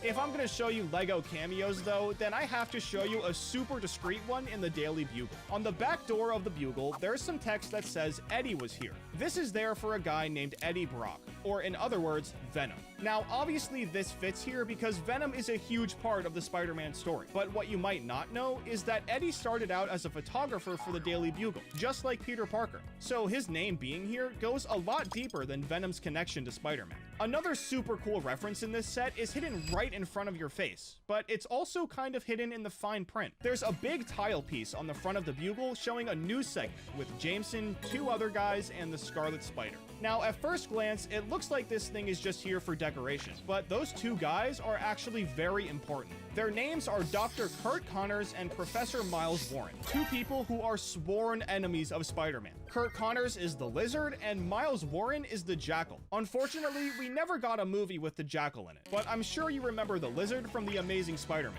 Keeping the Spider-Man references going, let me take you to a set called The Attack on the Spider Lair. The set itself is nothing special, but the amount of references there are in one small spot is unreal. They're all in this 6-monitor setup. Let me show them to you.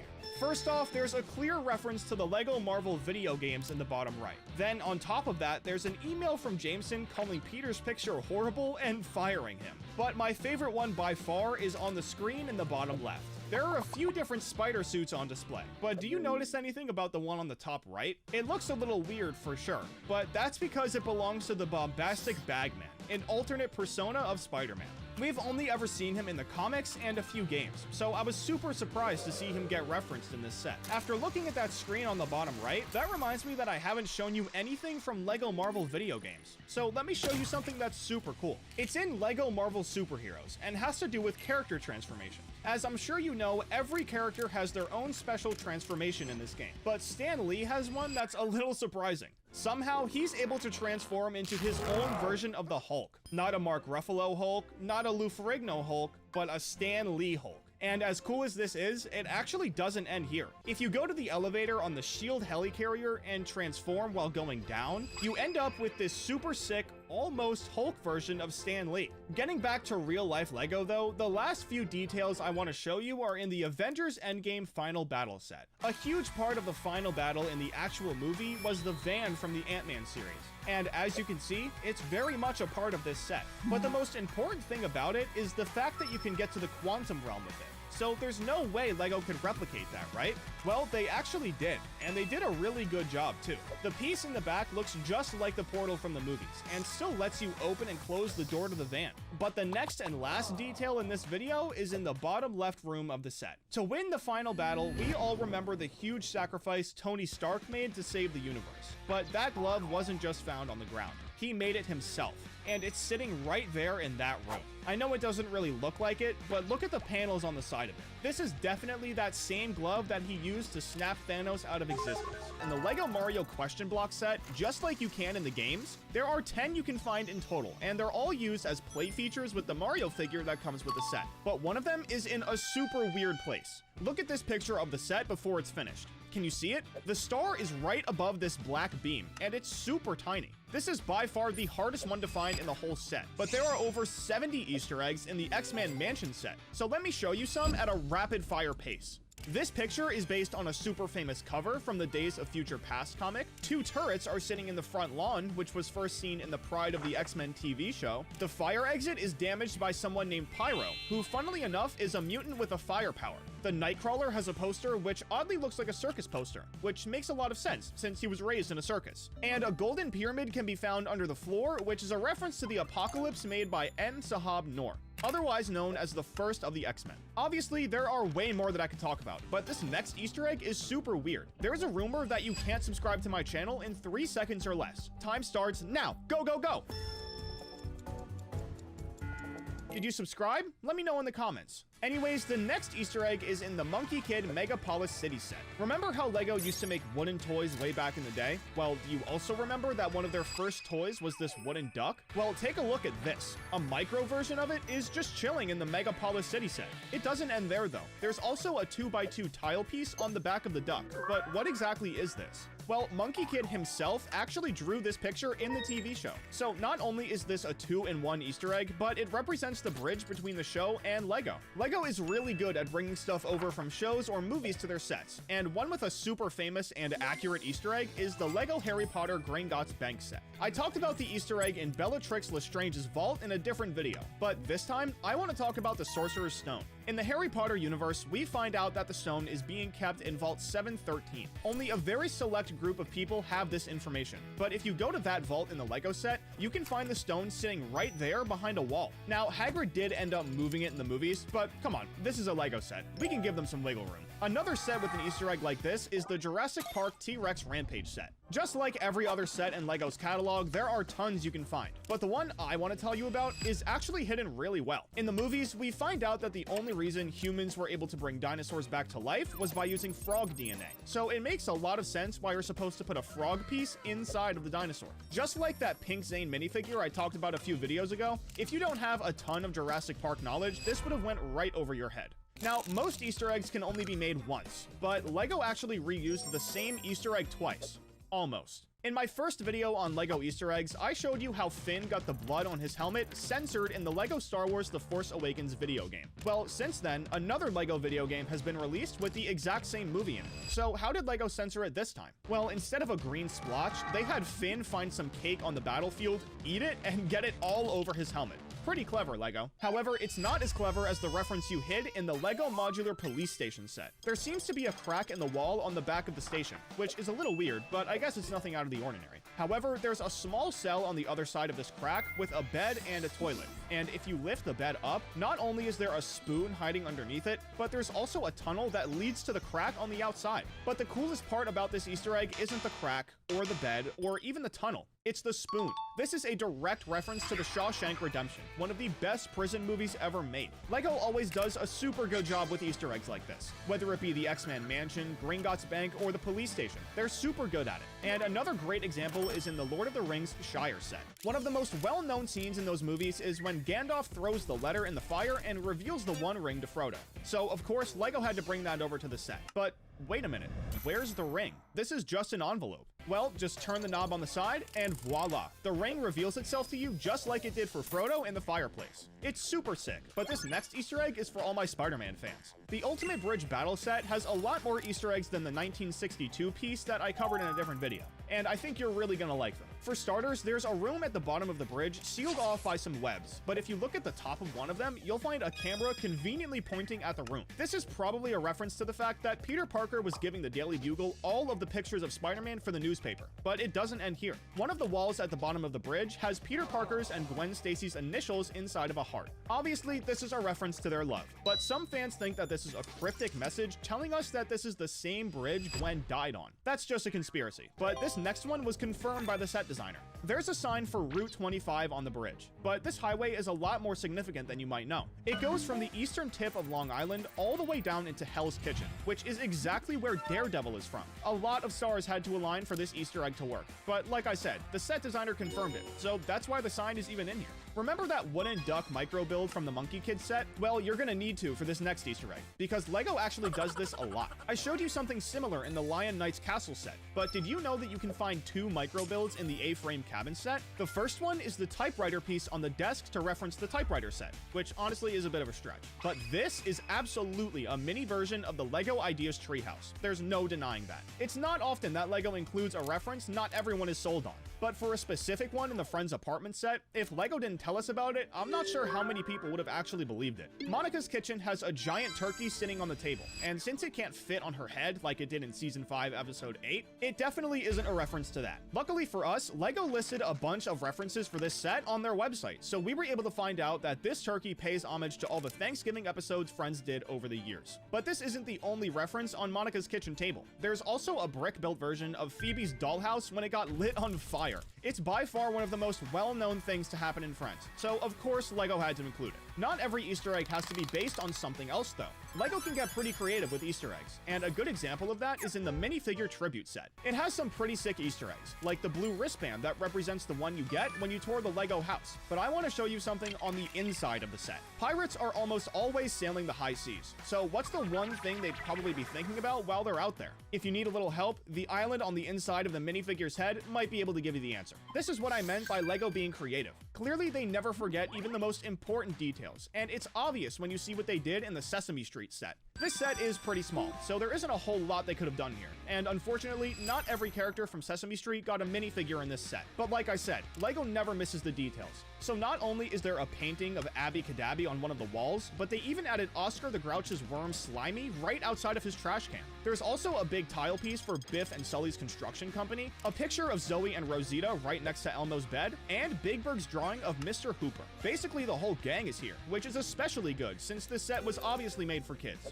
Moving on from that though, there's actually a really cool Easter egg in the mini Disney Castle set. Fun fact, the Disney Castle is actually the same one used in Cinderella, so technically this is a set about Cinderella's castle. I'm sure the Disney superfans already knew that, but LEGO lets you know this fact in a super subtle way. If you take the top off of the central walkway, you'll find a tile piece of her glass slippers hiding on the inside. There's also a tile piece of the castle from what looks to be the intro to Everything Disney, which is a really nice touch. Obviously, these Easter eggs are pretty hard to find, but you know what set has them front and center? The Krusty Burger from The Simpsons, which is pretty crazy since this set literally just came out. The first few are on the back of the store. There's the obvious graffiti tag from Bart, but then there's also a sticker promoting Sideshow Bob's campaign for mayor. So of course LEGO had to accompany this with a rake.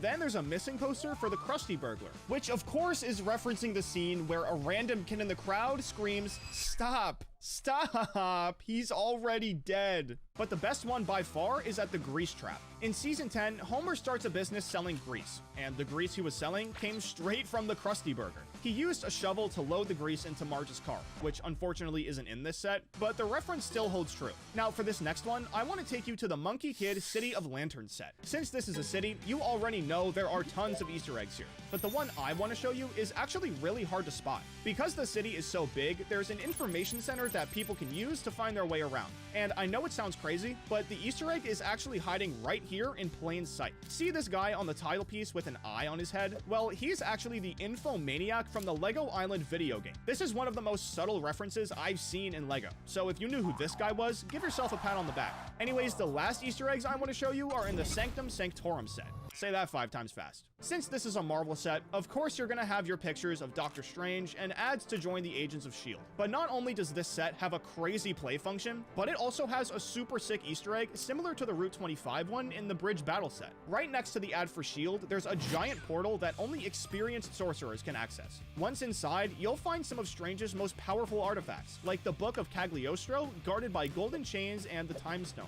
But the Easter egg is way cooler than this. At the top of the building, there's an ad for Captain America's exhibit at the Bricksonium Museum. Now, this may seem like nothing, but let me tell you why it's so cool. First of all, this is a direct reference to this exact exhibit in the Falcon and the Winter Soldier movie. But best of all, the Sanctum Sanctorum is in New York City, the same place the Smithsonian Museum is in real life. See what I mean? And it's in the Lego Ninjago City Garden set. This is one of the biggest sets in the entire Ninjago theme, so as a result, it also has an insane amount of Easter eggs and references. But the one I want to show you is actually this gray minifigure sitting all by itself. All the die-hard Ninjago fans probably got this off rip, but this is actually a memorial for Zane, one of the 6 main ninjas in the Ninjago TV show. He actually died way more than once, but because of how significant it was, the designers gave him his very own memorial. The only thing better than references like these is when LEGO references other themes in their sets, like what they did in the Indiana Jones Temple of the Golden Idol set. This set is super small, so you'd think it'd be pretty difficult to slip a reference in here, but it's actually hiding in plain sight. The set shows Indy doing what he does best, stealing treasure from underground. But if you have Jimmy Neutron level LEGO knowledge, you might have noticed something on the wall where the Golden Idol is sitting. One of the faces is actually a King Kahuka mask from the LEGO Islanders theme, which hasn't been around since 2001. There's also a funny little minifigure head sticking his tongue out on the other side, which is pretty funny. But to catch that Islanders mask, you'd really need to know your stuff. There's no way you know this next one though. Apparently, it's impossible to subscribe to my channel in 3 seconds or less, so let's put it to the test. I'm gonna start a timer, so if you can do it, let me know down in the comments. Ready? Go. Now that that's done, let's move on to the next reference. A few years ago, Tiago Catarino left LEGO for personal reasons and ended up becoming a super well-known LEGO YouTuber. When he worked at LEGO, he designed the Ship in a Bottle set and left a little tile piece with his initials TC on the set. Fast forward a couple years later, and he actually has his very own gravestone piece that's been featured in 2 different sets. The first one is the Haunted House set from 2020, which Tiago helped with before he left. To honor his work at LEGO, his designer friends made that tombstone piece and put him in the front yard to honor his memory and everything he did at LEGO. It's a funny joke, since of course he isn't dead, but the second set this piece is in is the Titanic. Before Tiago left LEGO, he actually pitched a LEGO Titanic idea to them, and not too long after, an official set was released. Tiago wasn't taking any credit for this, but then he saw that very same gravestone piece in the instructions, and how else could you react besides being super excited? LEGO designers include themselves in their sets all the time, like Tiago did with the Haunted House. But nobody does it quite like Chris McVie. Chris started working at LEGO in 2019, and one of his most well-known sets is the Modular Police Station set. Not only does it have the super famous laundromat billboard reference, but there are tons of play features too. But the best part by far is how Chris slipped himself into this set. There seems to be a donut thief on the loose, stealing all of the cops' favorite food. But if we take a look at this minifigure, then look at this picture of Chris, something's going on here. Are you telling me that the donut thief has been Chris McVie the whole time? This is a super funny cameo, but the modular buildings theme is full of cool stuff like this, like the one in the boutique hotel set. This is the 16th set in the modular building series, but did you know that 20 of these sets were designed by the LEGO creator experts? These are some of the most talented people at LEGO, and this is actually the team that Tiago presented the Titanic idea to back in 2019. They've made sets like the Manchester United Stadium from 2020, the Porsche 911 from 2021, the Taj Mahal from 2017, the list goes on and on. Not too many people knew about this theme before the Titanic set was released, and after that huge success, they probably wanted to pay themselves some respect. And to do that, they included a brick-built version of the creator expert logo in the boutique hotel set. These other 2 builds are also references, but the whole point was that it looks like a mini art gallery. And I have to say, the creator expert logo fits right in. Another set with seamless references that you never know about is the Lion Knights Castle set. This is LEGO's modern take on the super famous castle theme, and honestly, the set looks really good. It's a giant gray castle with knights, wizards, forestmen, and so many more iconic minifigures, but the references are hiding inside. This castle can actually be open on the backside, and if you look at the top room on the second from the right side, these weird yellow bricks might ring a bell. Well, it's because they're actually a mini brick-built version of the now $10,000 yellow castle set from 1979. It's by far one of LEGO's most famous sets, so it's no wonder the designers referenced it here. However, I did say there were multiple references, and the second one is a lot easier to find with the castle closed. On the right side of the castle, you'll see this giant tree with a beehive in it, and because of the minifigures in this set, we know who this tree belongs to.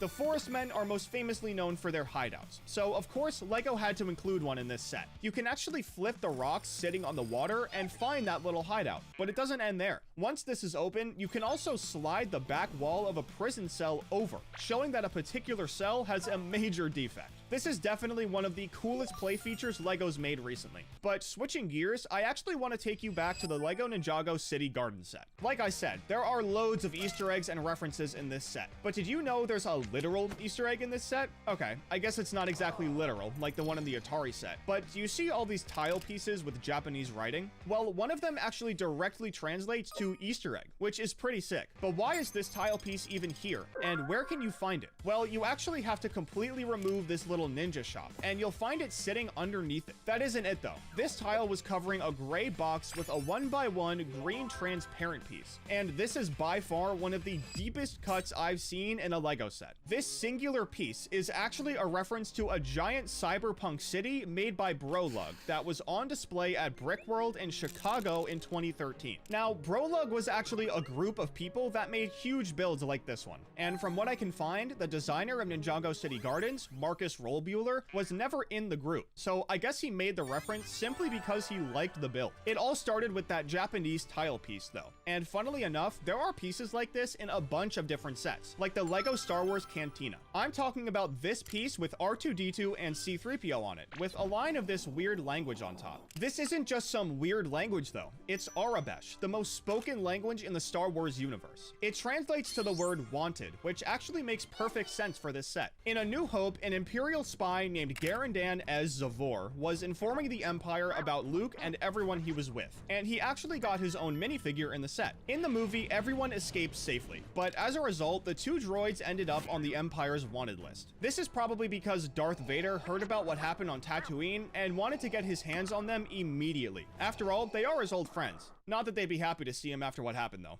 Yeesh.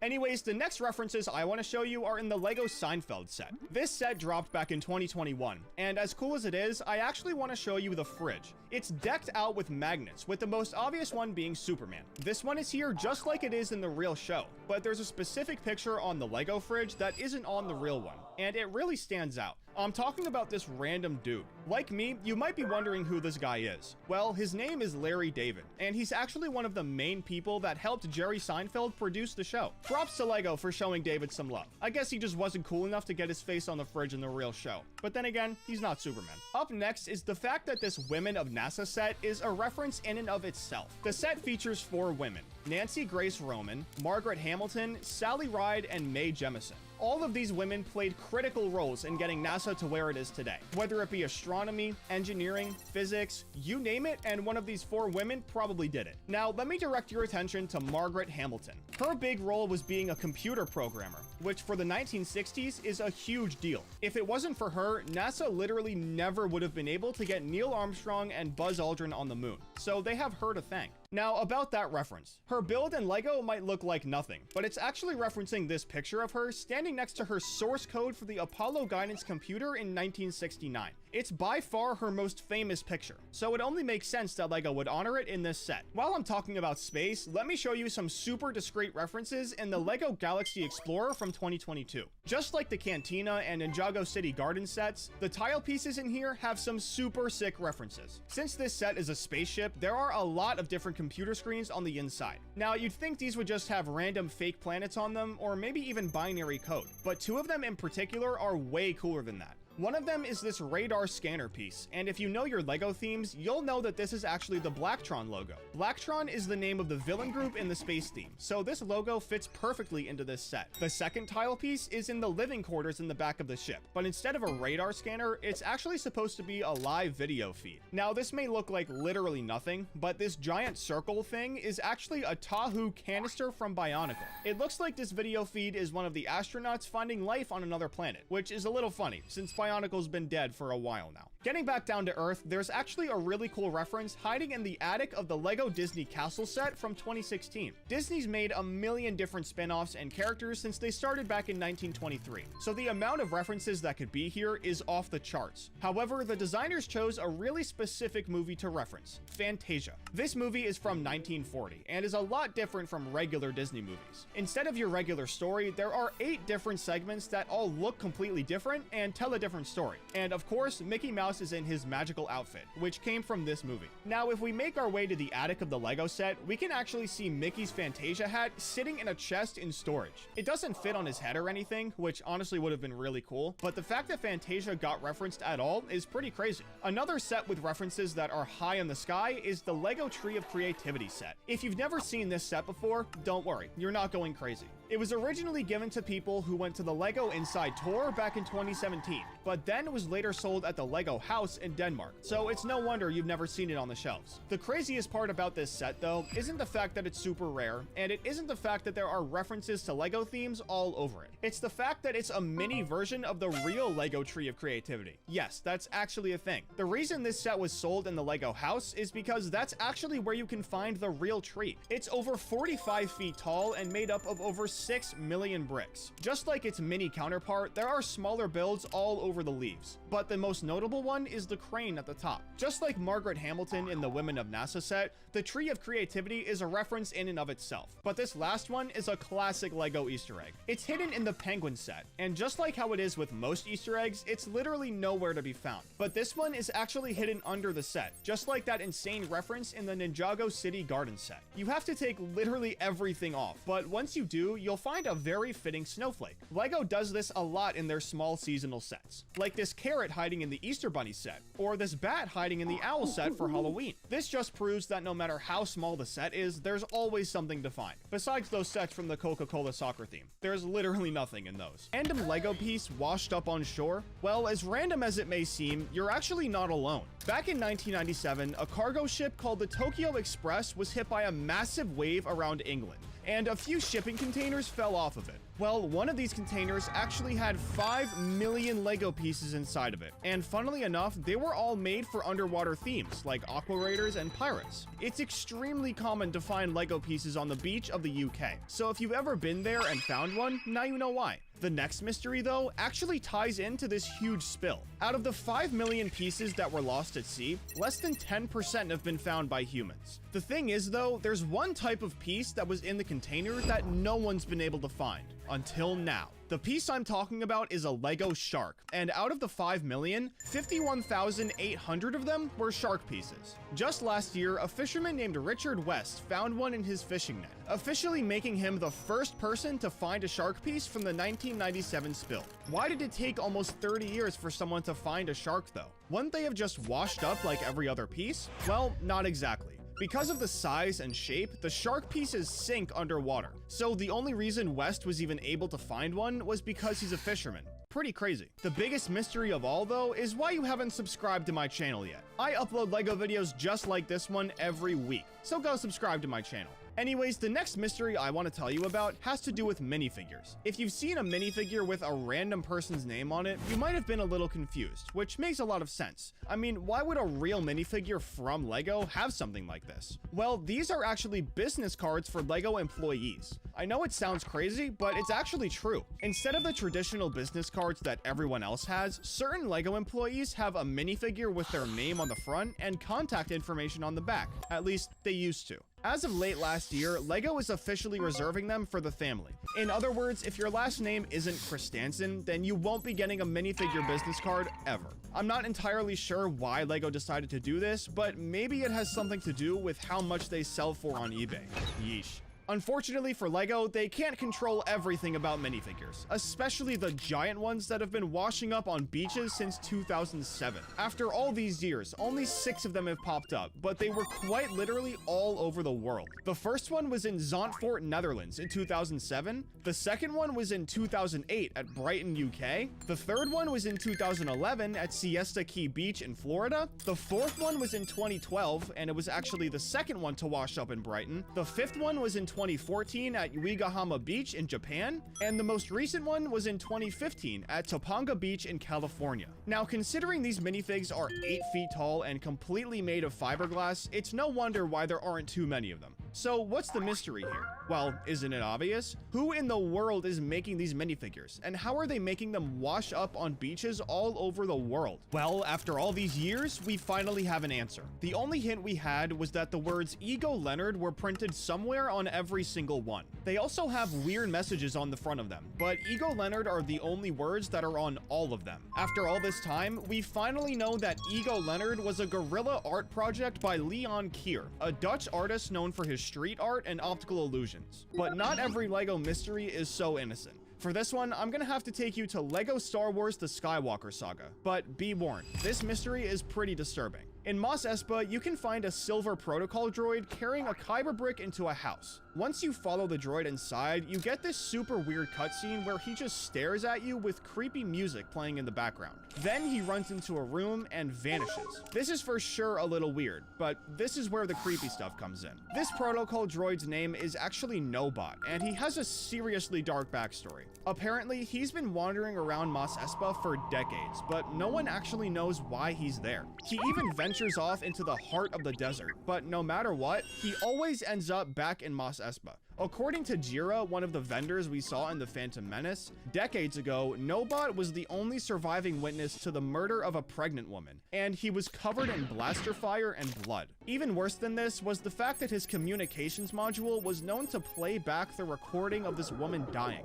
Allegedly. There's no proof of it, but people are pretty convinced this droid committed the murder, and since he was left without a purpose, he just wanders around Mos Espa, aimlessly. Like I said, this mystery is anything but peachy, but to bring it all together, LEGO named the side mission where you find him Ghost Protocol. This is by far the creepiest mystery I found for this video, but there's something about creepy LEGO mysteries that's just so interesting. So let me tell you about one more. This one is about the legend of the Whispering Brick, and while it definitely isn't well known, if you look hard enough, you can find people talking about it. It's basically an urban legend in LEGO, but the story is that sometimes builders are able to hear a faint whisper coming from one of their bricks. It never says any definitive words, kind of like when Harry was hearing whispers in Harry Potter, but according to a few people, it was 100% coming from the direction their bricks were in. Now, if I'm being honest, there's no way this is real. I mean, it just seems like a creepypasta that trolls tried to get other people to believe. But regardless, it's still a weird mystery in LEGO, if you want to call it that. Moving on from the creepy stuff, there's actually a big mystery surrounding one of the most famous minifigures of all time, Mr. Gold. We all know who Mr. Gold is, but if you thought the mystery had to do with why LEGO decided to make him, or where they got all the gold from, you're completely wrong. It's actually that most of them are missing. LEGO made 5,000 of them in total, but with how many fake ones there are on the market, there was no way for anybody to keep track of where the real ones ended up. With a number as low as 5,000, and the fact that you could only get him in a minifigure Series 10 bag at random, you'd think that everyone that got one would post about it online, but that's not the case at all. Like I said before, because of how many fakes there are, it's impossible to know who actually has a real one. But to make it even more difficult, this minifigure came out all the way back in 2013. So tracking down all of those original posts would be insanely difficult. Obviously, this mystery is 100% unsolved, but it's actually a perfect segue into the next one, because it has to do with lost media. If you've never heard this term before, it's basically just something digital that no one is able to find.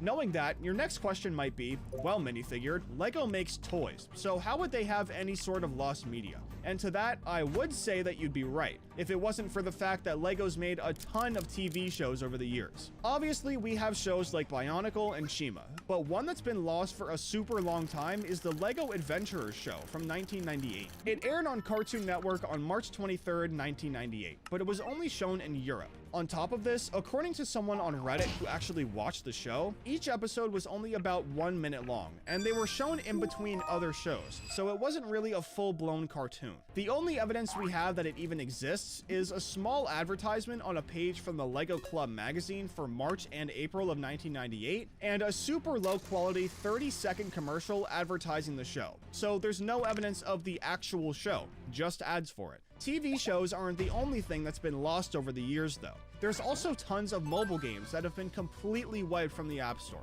About a year ago, someone on TikTok uploaded a few videos of them recording their old phone, and they had a ton of these extinct apps. I guess they just never updated their phone, because that's literally the only way they could still have these apps on there. Now, technically speaking, none of them are actually lost media, but it's still really cool to see LEGO games that aren't available anymore, just sitting on someone's phone. Let's move on from lost media though, so I can tell you about the time that LEGO helped solve a mystery in real life. I have to give another warning here though. This one is much darker than the Nobot mystery. Back in 1991, Lucille Johnson was found murdered in her house in Salt Lake City, Utah.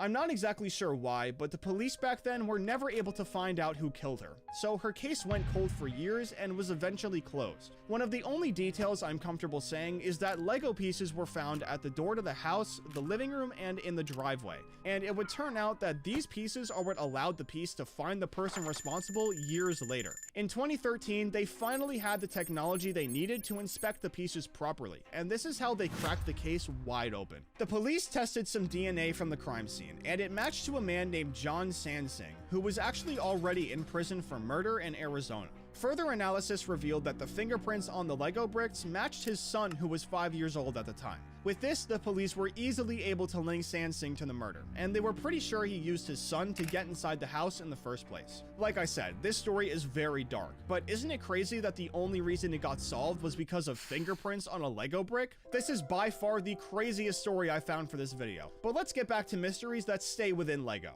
The next one I want to talk about is the mystery of the lighthouse rowboat, and it may not seem like much, but this one has been stumping fans for ages. Back in 2022, LEGO released this motorized lighthouse set, and it's actually a really sick set, but that's not what I'm here to talk about. What I and everyone else are wondering is why the back of the rowboat has the word Lita on it. It has absolutely no significance in the set, and the weird part is that this set is in LEGO Ideas, but the designer never gave any information on the name. In fact, the only significance it has is in Greek mythology. Lita was an Aetolian princess who later became a Spartan queen, but this is a lighthouse set, so there are no demigods or any other mythological creatures to be found. If there's one thing about LEGO fans, it's that they love to know every little detail, but unfortunately, this is one they're just gonna have to forget about. Moving on from that though, the last mystery I want to tell you about honestly shouldn't even be considered a mystery anymore. The LEGO Vault. A long time ago, there were rumors floating around that LEGO had a secret vault where they have one of every LEGO product ever made stored inside, released and unreleased. Fast forward years later, and there are tons of videos on YouTube of people literally showing the inside of the vault. It used to be in a different spot, but now it's part of the LEGO Inside Tour. Someone on Reddit showed what the inside of the new one looked like, noting how it's not in a bunker anymore. But if this isn't enough to convince you that the vault is real, then this next thing definitely will be. For 2024's Inside Tour, the set LEGO gave to attendees was a set of the vault itself, called Memory Lane.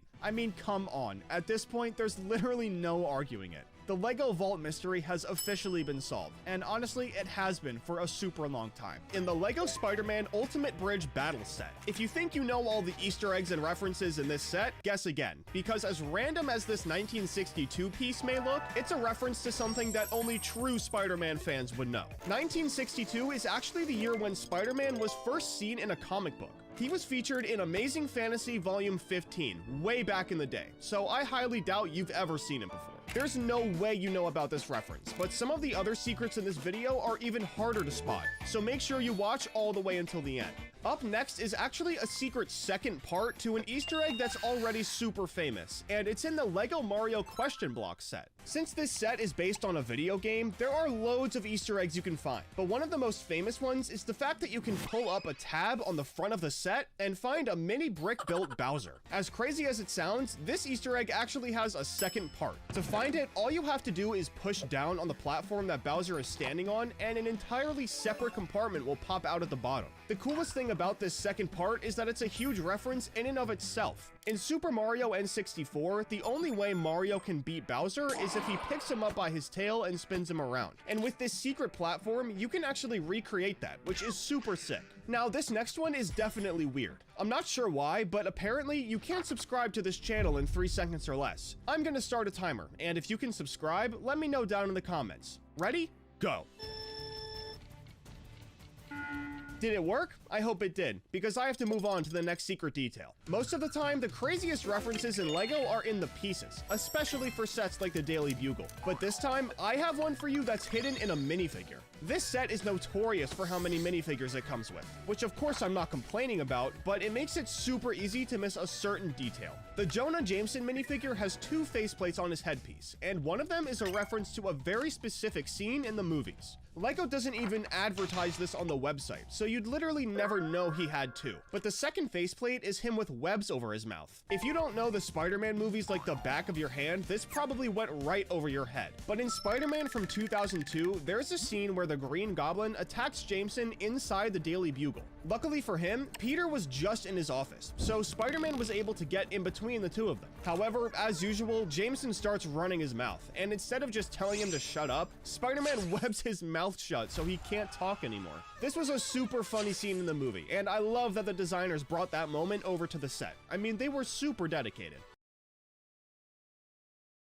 The designers leave hidden messages, like the one in the LEGO Ideas typewriter set. Since this set is in LEGO Ideas, that means it was made by a fan, and that fan's name is Steve Guinness. Instead of the typical initials that you'll usually see, like on the license plate of the James Bond car set, Guinness used this as a chance to send a message to anybody who might build his set. On the back, there's something that looks like a serial number, but these letters actually stand for something. The first 2 are his initials, but the letters that follow stand for never give up on your dreams. And honestly, this is probably the best message you can send to anybody. It sounds corny, but it packs a punch. I mean, I'm chasing my dreams right now just by making this video. So to keep things going, let me show you an Easter egg in the LEGO Atari set. If you've watched videos on LEGO Easter eggs, then you've probably seen the Secret Mario level in the NES set. And this Atari one is actually pretty similar. Instead of taking a panel off like how you do for the NES, instead you just pull the flat part of the Atari forward. And when you go far enough, a cool little living room will pop up. It looks like it's supposed to be a typical kid's room back when this console first came out,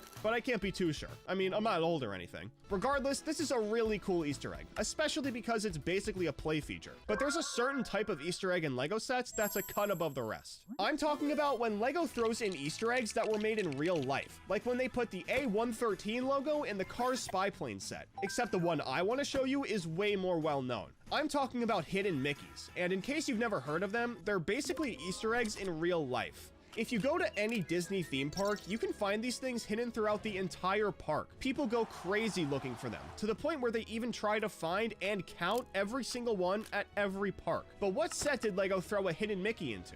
Well, the answer is Elsa's castle, which is low-key kinda crazy if I'm being honest. I wouldn't expect a set this small and underhyped to have an Easter egg this meaningful, but maybe that was just LEGO trying to make it harder to find. Because the harder it is to find, the more rewarding it feels, and the knowledge you need to understand the Apollo 11 lander is probably something a lot of us don't have. The details in this set are unmatched. I especially love the little minifigure footprints on the moon. But what I want to show you is actually hidden inside the lander. If you take off the top part of the set, you can see 2 barrels sitting near the middle, one white and one red. Well, these barrels are actually supposed to carry fuel for the rocket and an oxidizer. I just learned this right now, but apparently it's impossible to use fuel in space without an oxidizer. So not only is this set made to minifigure scale, but it's super accurate to the real world. With stuff like this, you can tell that LEGO really cares about people. But there's a new feature with certain sets that takes this meaning to a whole new level, and it's hiding in plain sight. LEGO just recently collabed with Hidden Sunflowers, a company that originated in England. They're an organization that helps people with non-visible disabilities discreetly let people know that they have one, and all they have to do is wear a sunflower lanyard. LEGO announced the collab late last year, and there are already 3 sets that feature minifigures with these lanyards. There's one in the LEGO Friends Heart Lake City Airport set, one in the up-and-coming First Time at the Airport set from LEGO Duplo, and the last one is hidden in the 2-door corner set in the Modular Buildings theme. If you take a look in the loft apartment, you'll find a tile piece on the wall with a little sunflower lanyard printed on it. The girl who lives in this apartment in the LEGO world is neurodivergent, so she lets people know by wearing her lanyard. This Easter egg has made this apartment pretty famous, but there's another LEGO apartment that's way more famous than this one, the LEGO Friends set. Obviously, this set is famous because of the show, but did you know that LEGO has an entire page on their website where they show you a ton of references in the set? LEGO claims that only the truest of Friends fans would be able to spot every reference, but by far the hardest one to know about were the chicken and duck pieces. These two pieces were in Joey and Chandler's apartment, and for those of you that don't get the reference, these two guys actually adopted a chick and a duck in season 3 of the show. Now, even though there are way more that I could talk about, I don't want to bore you guys with a bunch of Friends references. So instead, I'm going to show you some rapid-fire Easter eggs from the LEGO Movie 2 Apocalypseburg set. Since it's from a post-apocalyptic world, the designers reused a ton of LEGO elements from different sets, since the characters had to rebuild their own place to live. Number 1 is this design at the top of the set, which is actually a reference to LEGO Bionicle. Number 2 is the fact that LEGO used part of the giant truck set from 1996. Number 3 are these structures right here that look like they're straight from Ready Player One. Number 4 is that this gray piece is actually the engine from Hulk's car in the Hulk vs. Red Hulk set. And number 5 is that this piece right here is actually from the front of the Batmobile set from the LEGO Batman movie theme. All of these references are super sick, and some of them are way harder to find than others. But if there's one thing that's cooler than deep references like these, it's hidden minifigures. And the LEGO Disney Villain Icon set has loads of them. But first, take a look at this set. Isn't it sick? It's made up of some of the most popular Disney movies ever made. But not just that. They're made into VHS covers, VHS tapes, and books too. The secret minifigures are even cooler though. The first one is hidden in the apple from Snow White, where you can find the evil queen in her old woman disguise. The next one I'll show you is in the Sleeping Beauty VHS. And for this one, if you pull down at the top part of the graphic, Maleficent can be found lurking in the shadows. Next is the Aladdin tape at the bottom. And just like the Sleeping Beauty one, you just pull from the top of the graphic and find Jafar laying down. The last one is way harder to find though, and it's in the Beauty and the Beast book. At the bottom of the book, there's a little compartment that can be pulled out like a drawer, and this is where you can find Gaston. I honestly can't believe that LEGO hid this many minifigures in one set, but it makes it super fun for the builder, especially if they want to show it to someone. The hidden figures in the Capitol building set are a little different though. This set is part of the LEGO architecture theme, so the designers were super dedicated to getting every detail exactly right, including all of the statues in the middle of the set. Inside the real building, a bunch of statues surround the perimeter of the room, but since the LEGO version isn't scaled to minifigure size, the designers had to improvise. Instead of minifigs, they used blank nano figures, one of the smallest figures made by LEGO. These figures represent the statues perfectly, so although it wasn't necessary, it makes the set that much better. Another super discreet detail can be found in the Land Rover Classic Defender set, and of course, since it's a car, it's on the back license plate. This isn't your average LEGO license plate Easter egg though. Instead of referencing the designer, these letters and numbers are actually important milestones in Land Rover's career. The first one, L316, is actually the model of Land Rover that LEGO used for the set, but the second one is a reference to a very specific Land Rover named Hugh 166. This car is quite literally called the most famous Land Rover ever, but it's for good reason. It's actually the first Land Rover ever made. Its registration number was Hugh 166, hence the name Hugh. But it's crazy that just 3 letters have such a deep backstory. When LEGO uses numbers and letters like this, it makes everyone happy. But have you ever seen a set where the number of pieces is a reference to? It's most famously done in the NASA Apollo Saturn V set, where the amount of pieces matches the year humanity first stepped on the moon,